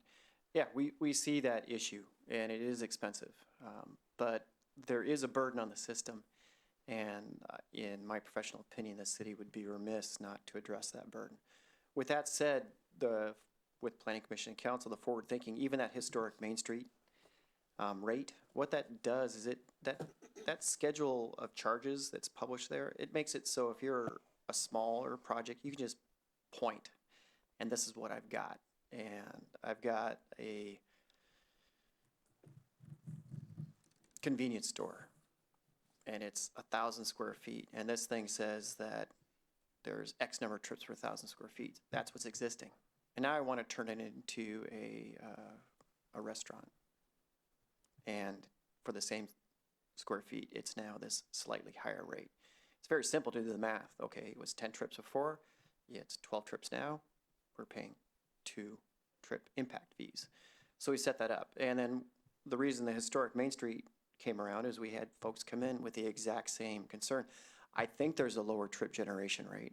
I don't want to spend $3,000 or $4,000 on a transportation consultant. So the city took the burden with council direction and support to get that work done and document that lower trip generation rate. And that's why I'm kind of excited about that type of approach for affordable housing or low income or disabled, because we should be addressing those things, and there are options to look at that type of approach. It's not going to make it go away, but it helps. Thanks so much. Thanks, Boyd. Thank you very much for that presentation. I appreciate it. That's it. No, Do you want more? sidewalks and bike lanes? Come on, you guys. It was my impression that bike lanes aren't covered. I mean, I attended the meeting last night. Oh, no, you did. I'm sorry. The bike lanes aren't covered. This is capacity improvements mainly for cars, right? It's a good summary. And what I'd say is a decade ago, it was definitely a no. within the last decade or so. It's acknowledged that pedestrian and bicycle trips reduce vehicle trips and add capacity. So if you have these type of items addressed in your comp plan, your capital facilities plan, and your TIP, and can demonstrate that they provide capacity, you can actually charge for some of that. And it might be a much lower percent than 31% average, but it's still a really good way to go. And the city is working forward to formalizing those plans, making sure they're part of the comprehensive plan, included in the capital facilities plan and the TIP. So hopefully the next time you see this in a few years, that will be there, and the city will say, well, we think we can charge 10% for these or 5% for these. And even a small amount like that can help provide the seed money for match to get grants and get the work done. So we're pretty excited about that. But that's for the future. That's exciting. Thanks. Yeah, and I appreciate the city going through this, because I know there was a bunch of years where they didn't necessarily increase these fees, and so now we're having to go back and kind of pay for some of that. So it's nice to see the city getting on top of this. And yeah, thank you very much for your presentation. Unless there are any other questions, anybody have any questions? Okay, well, thank you for that presentation, boy. I appreciate it. Time and your questions. Can you send me a PDF of your presentation? Yes, I can. Okay. And once again, this presentation has not been altered from what was presented to council last night. So I just wanted to keep it. It is public record, though. So Yeah. I'll either send out the PDF to the entire commission, or we'll post it on the website with where the agenda materials are. Cool. Awesome. Thank you. All right. Thanks so much. Thanks, Boyd. Good evening. And with that, we'll move into the second study session, led by Director, I would assume, Director Cotterman? No, since you're the only one here. I was going to say, you've got the bottom of the barrel now. So this is the preliminary 2020 planning docket. Correct. So in your packet, there are a couple of attachments to the memo. If I can get back to the packet.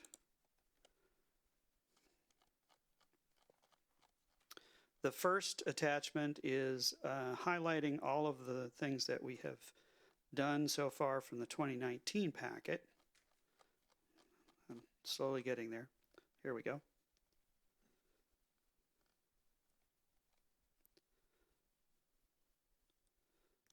So this is on a couple of pages. Let's see if I can.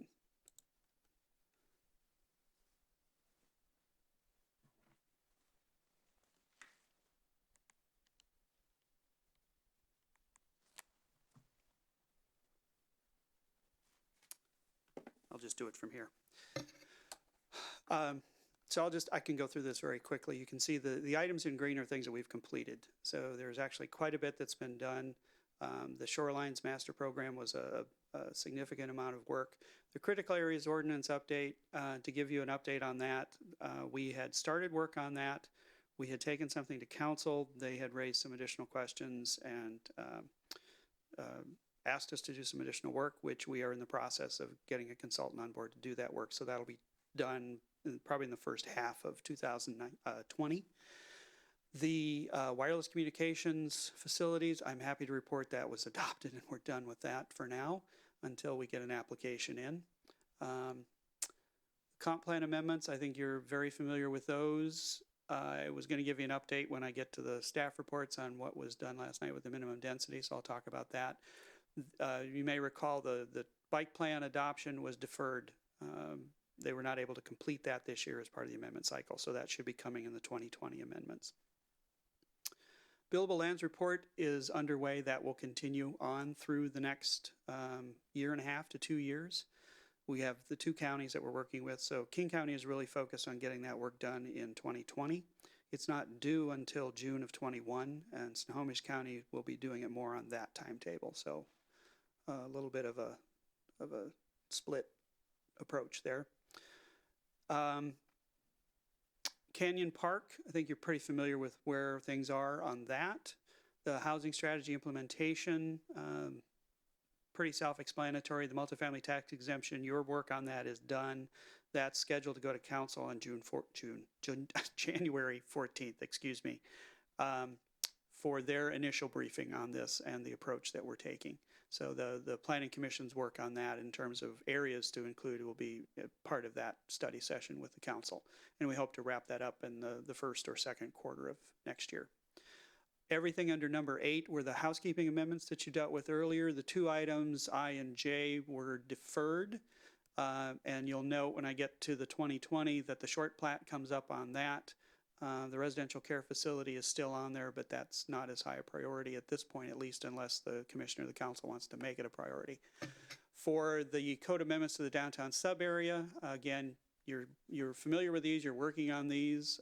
We'll see if those retain their priority status as far as the other 2 that we had not yet started. Completed the we didn't need to do any amendments, so we were able to complete that fairly easily, although we did do the visual preference survey, work with the council to get a better sense of what standards and expectations they have of the development on the city-owned parcels in the downtown. The property owner request, the nursing home code amendment that you processed and that's gone through the council was approved by them, so that's done. So of the 12 items that were listed for the 2019 docket, because everything up to that point was something we said we would do in 2019. We accomplished quite a bit, not everything that we had hoped to for various reasons, but we made good progress on most of the other things that we didn't quite get completed, and I anticipate those will continue and get wrapped up in the first quarter, hopefully, or the second quarter. So the other optional items, these are carried forward, so I'm not going to go over those right now. I carried those forward into the 2020 preliminary docket. I call this preliminary because we have not put any estimated hours to this yet. So I really don't have anything for you in terms of, you know, where the break point might be as far as how many could be done with the resources that we have available. That's what I intend to bring back to you at the January 8th meeting. We'll have more information at that time. So the first, as usual, we start out with what are the things that we have to do? What are the mandates that come under either GMA or some other state or federal requirement? So we have the critical areas update, which I'd mentioned, that will continue. The transportation element, the bike plan, that's continued into next year.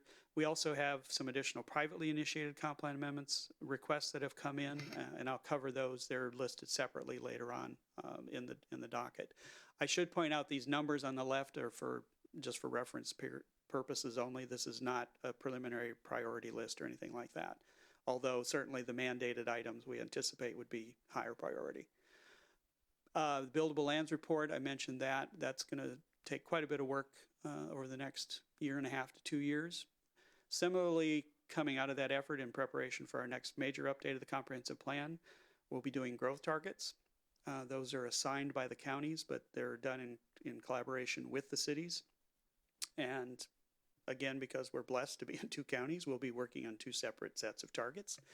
King County is, again, running a little ahead of Snohomish County in terms of their schedule. They want to get all that done, including their amendments to the countywide planning policies in 2020. Snohomish County will bleed into 21, I'm pretty sure, on those 2 items. But again, those could take some significant amounts of staff time. Canyon Park, we will be wrapping up in summer of 2020. The funding that we have from the state to do phase 3 is through June, end of June, through the end of the fiscal year. So we need to get all of that work done under that contract by the end of June. And Mr. Blackburn has indicated he will be retiring as well. So we want to get all that wrapped up before he retires. So I have 2 motivations for getting that done as quickly as possible.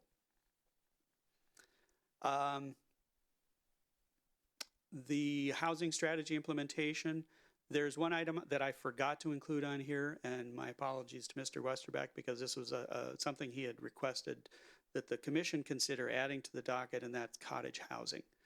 That is currently in the strategy, the housing strategy, but has not been a priority up to this point. So that is something that I'll certainly add to the list when we come back in January, but just keep that in mind. That will be added to this item 7. Other code amendments we're looking at, the short plat, duplexes on corner lots.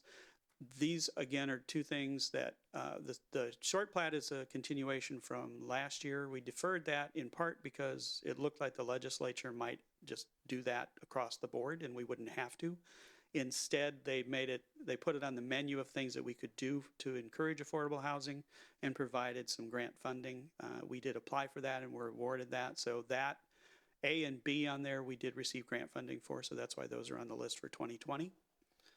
The third one is a continuation from the residential care facility definition that was deferred previously. Again, I don't know if that'll be a priority this time around.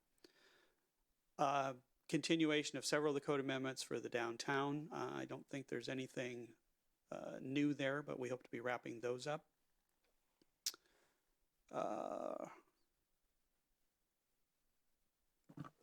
10 is also a continuation. I'm sorry, I was getting. The school district had requested that the city collect impact fees. They have not yet submitted an application for us to do those amendments, so we have not started those, but if they do, they can be part of that process for next year. Similarly, the comp plan and code amendments regarding private streets, this is a carryover from last year, was deferred. Most of the rest of these are deferred. I'm not going to go over those unless you want me to. The only things that are new that you probably, that I don't think you saw before, one is the Shoreline Master Program. This was a request that came from the Shorelines Board. As part of their process in updating the SMP, we asked them if there are any other amendments that were not part of their charge for that particular update that they wanted to see put on the docket. And this is one that they brought forward and the council added to the docket, but not for 2019. It was put on there for, I believe, for 2020. And then the new requests we received are items B and C under number 18. So A is a carry forward from previously, and we recommended to the council last year that that be deferred to the 23 update. These other two, and let me see if I can find, Dave highlighted for me before he left. So this is item A, and it's the request to go from R4000 to R2800. This is the previous request, and again, we've deferred this to the 23 update. That was the recommendation last year, and the council agreed to that. The other two that are new this year are going from R9600 to R7200. I believe that's true for both of those.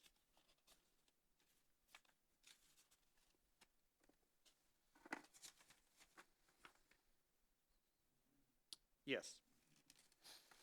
Yeah, and there is some contiguity there, so that, you know, there could be some basis for that. Again, I think we would, at this point, similar to the other private request we'd received in the past, since we're just a couple of years out from doing the comp plan update, we would probably recommend that these get deferred to that time as well. But we'll have more information on that when we come back to you. So, oops. I do.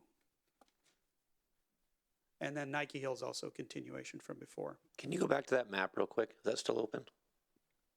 Yes.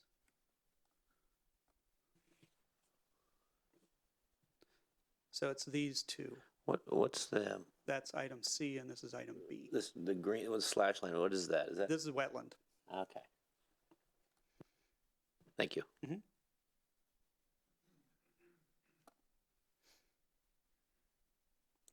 So what I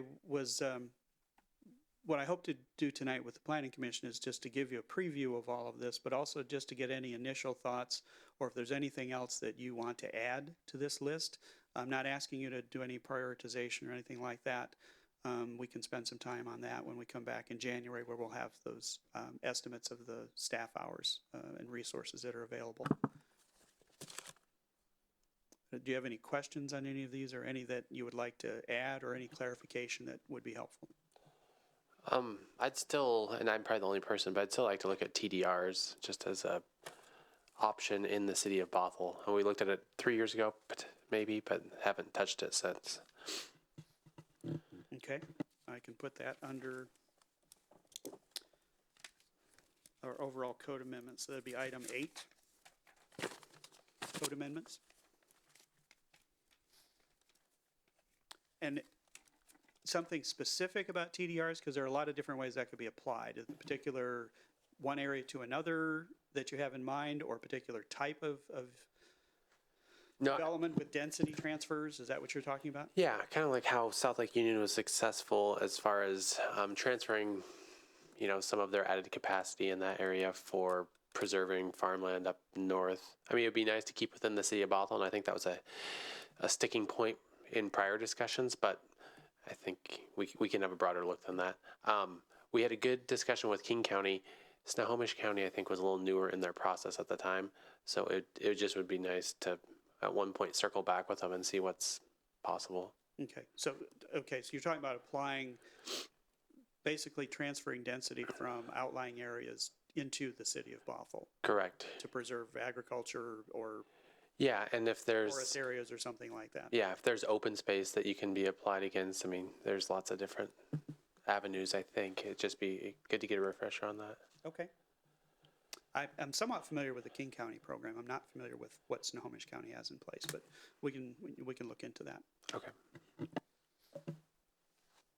I had a question on in the preliminary planning docket, number 8, section B, allow duplexes on corner lots in single-family zones. Does that also include other changes to that, or is that restricted to affordable housing only, or is it just duplexes in general? Can that be included like triplexes? Why duplexes only? So that's the way that it was listed in the grant, the menu of items that were available under the grant application. There was another one for triplexes, fourplexes, and cottage housing. Decided not to pursue that at this time because that's something I wasn't sure if the council was, if this was the right time to entertain that at the council. It has come up in the past, but we haven't had a lot of direction in that particular area. Whereas I think the duplexes that is something that we talk about in our housing strategy. So that's a good way to introduce the discussion about maybe adding triplexes, fourplexes, and cottage housing as well.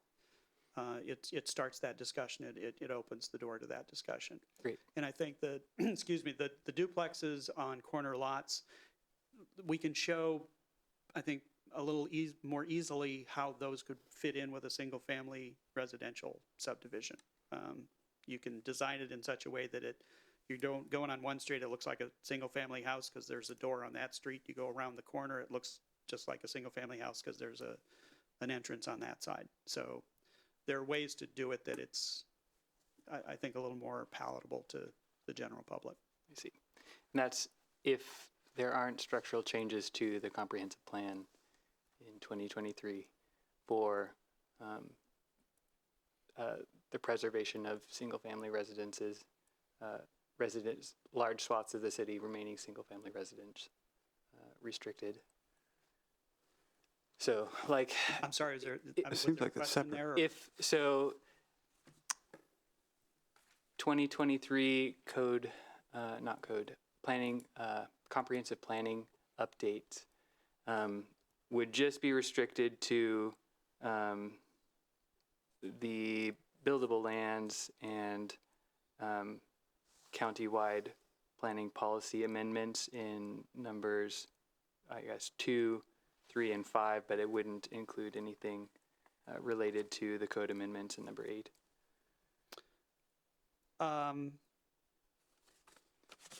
At this point, I don't think, if I'm following your question, and I'm sorry, I'm not sure if I'm. It's not really clear, sorry. No, that's okay. I'm not sure if I'm grasping it. Let me try though, and tell me if I don't answer it.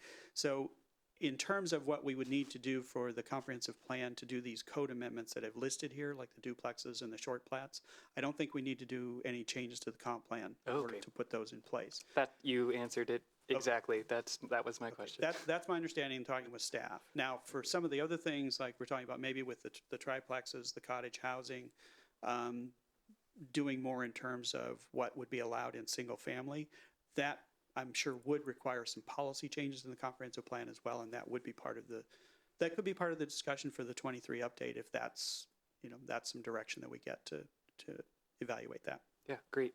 Thanks. Yeah, it's a shame that it's on that. I'm glad we're finally talking about the duplex, and it's a shame it's subjugated to like a corner. But I mean, that's what it was on the grant process, because I have one or two in my neighborhood that are on corners, and they're kind of a nightmare a little bit, because there's a lot of cars and the turns are, so the parking is going to be interesting. I like the idea of it, though. I just don't think that they necessarily have to be on a corner. But I also understand the idea that maybe that's along a corridor where somebody might catch a bus or be able to walk easier. I don't know. I think generally the reason for the corner lot is because it's typically a larger parcel, a little bit larger parcel. So you can get a bigger footprint on there and create maybe a couple of units that may have a little bit less square footage than the adjoining single family without it looking that different from the adjoining single family. Typically, that's the history of that type of an approach. When we get into other things, though, duplexes on other lots, interior lots, or triplexes, fourplexes, the other types of housing, there are a lot of other design considerations that can go into that. Sometimes you can make them emulate single family to a certain extent, but they usually looks a little bit different, particularly if you get into cottage housing. So it's part of it is an educational process to help people understand, because a lot of what we hear is what you just mentioned, is if you have a duplex, then you have more cars, you have more renters. And not necessarily. Not necessarily, but that's the perception. So that's part of the educational process, is to help people understand that just because you're increasing density or that, it doesn't mean that you automatically create all of those other issues that sometimes go with additional population. Furthermore, it's something that's in line with council goals to add affordable housing stock in the city. And so I think that it's really warranted, and it's coming at a really important time. So. Oh, don't get me wrong. I think it's a great idea. I don't think we should be relegating it to a corner. Understood. I think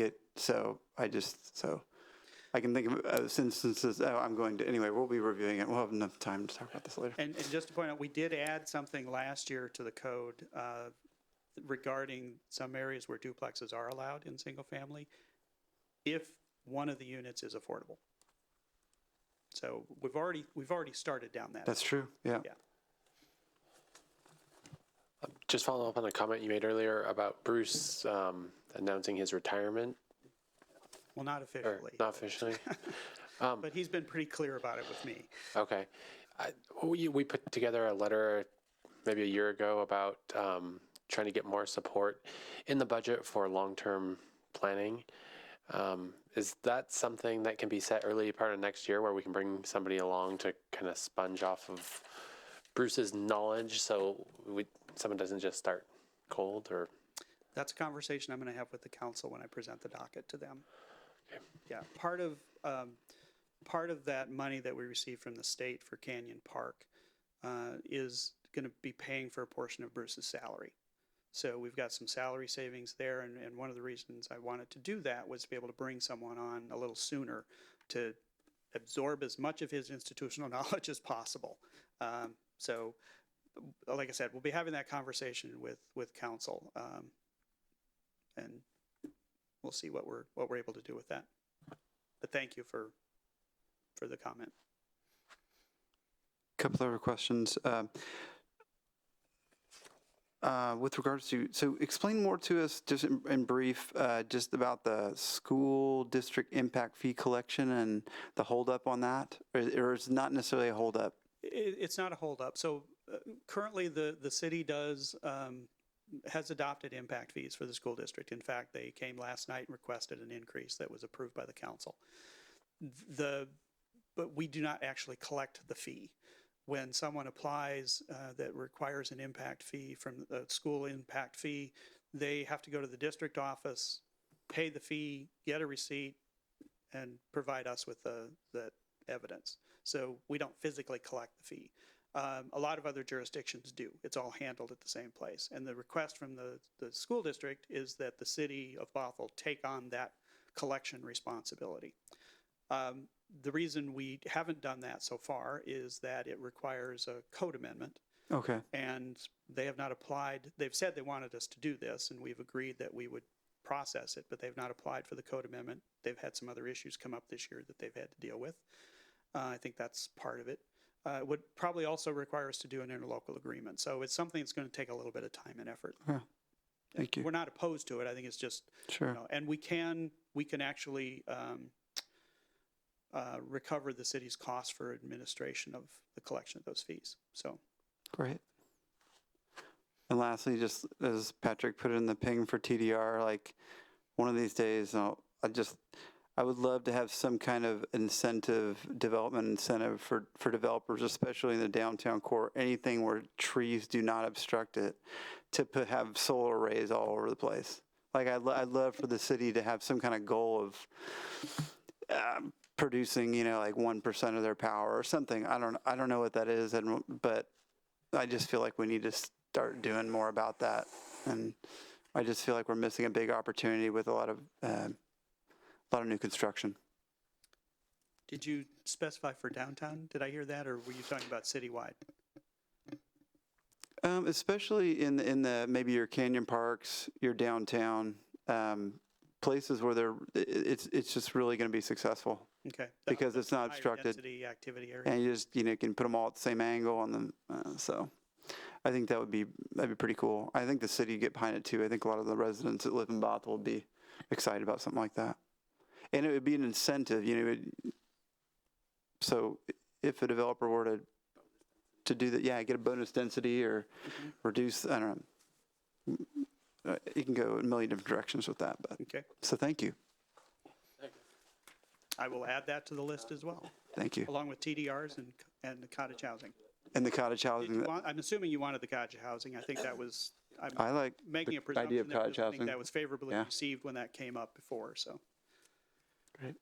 Maybe this is just an idea bouncing off of what you just said, but in support of climate resiliency as one of the council goals, maybe more codifying the new development using low impact design to maybe like cross laminated timber in construction and construction practices that are more light on impact to natural systems.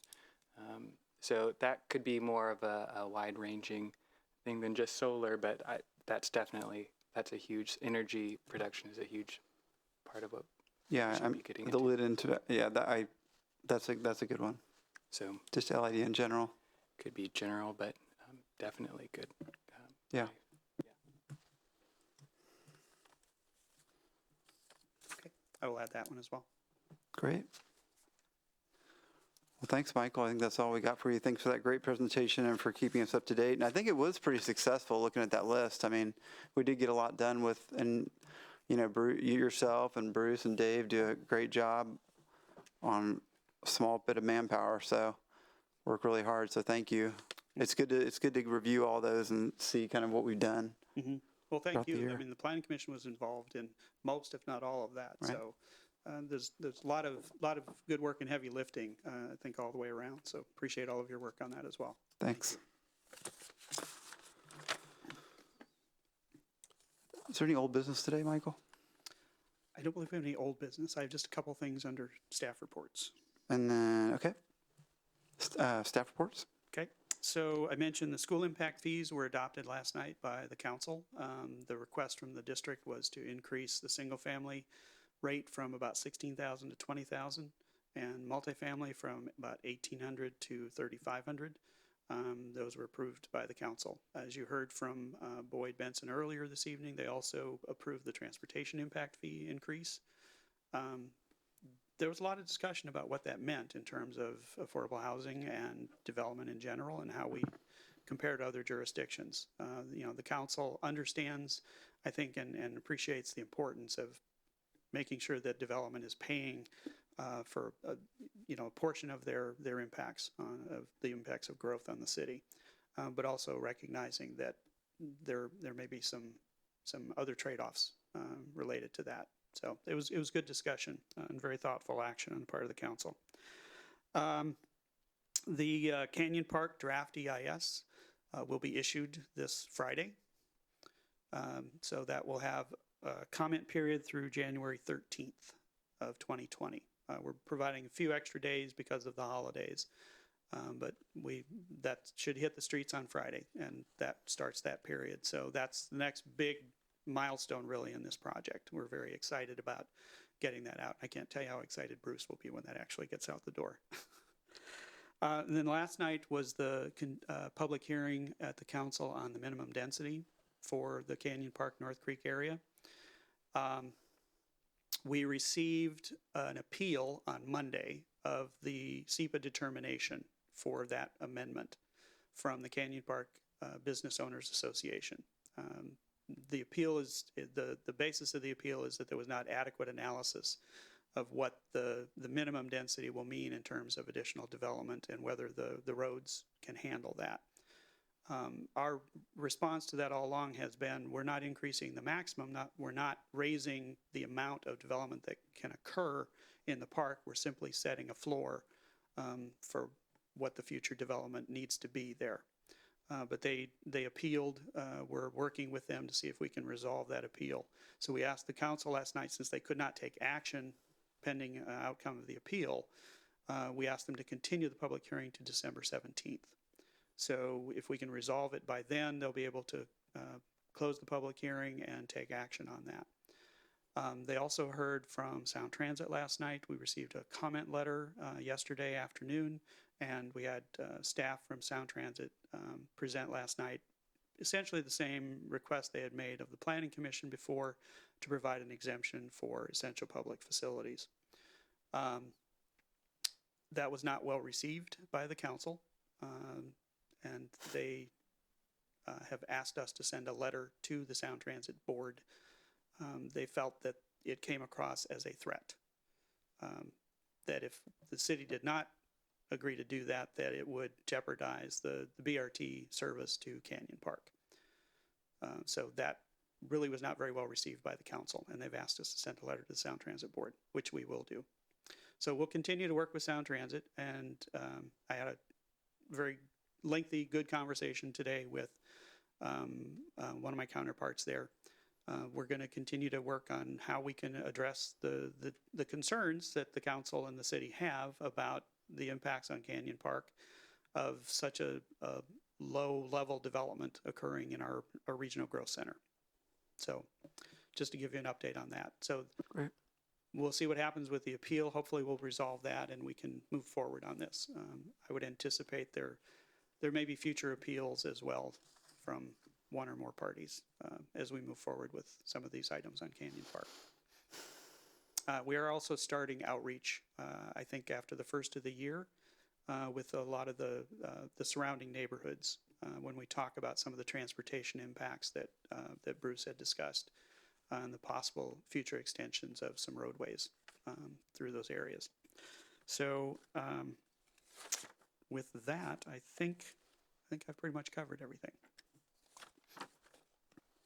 Well, thank you, Michael. Does anybody else have any questions? Any member reports?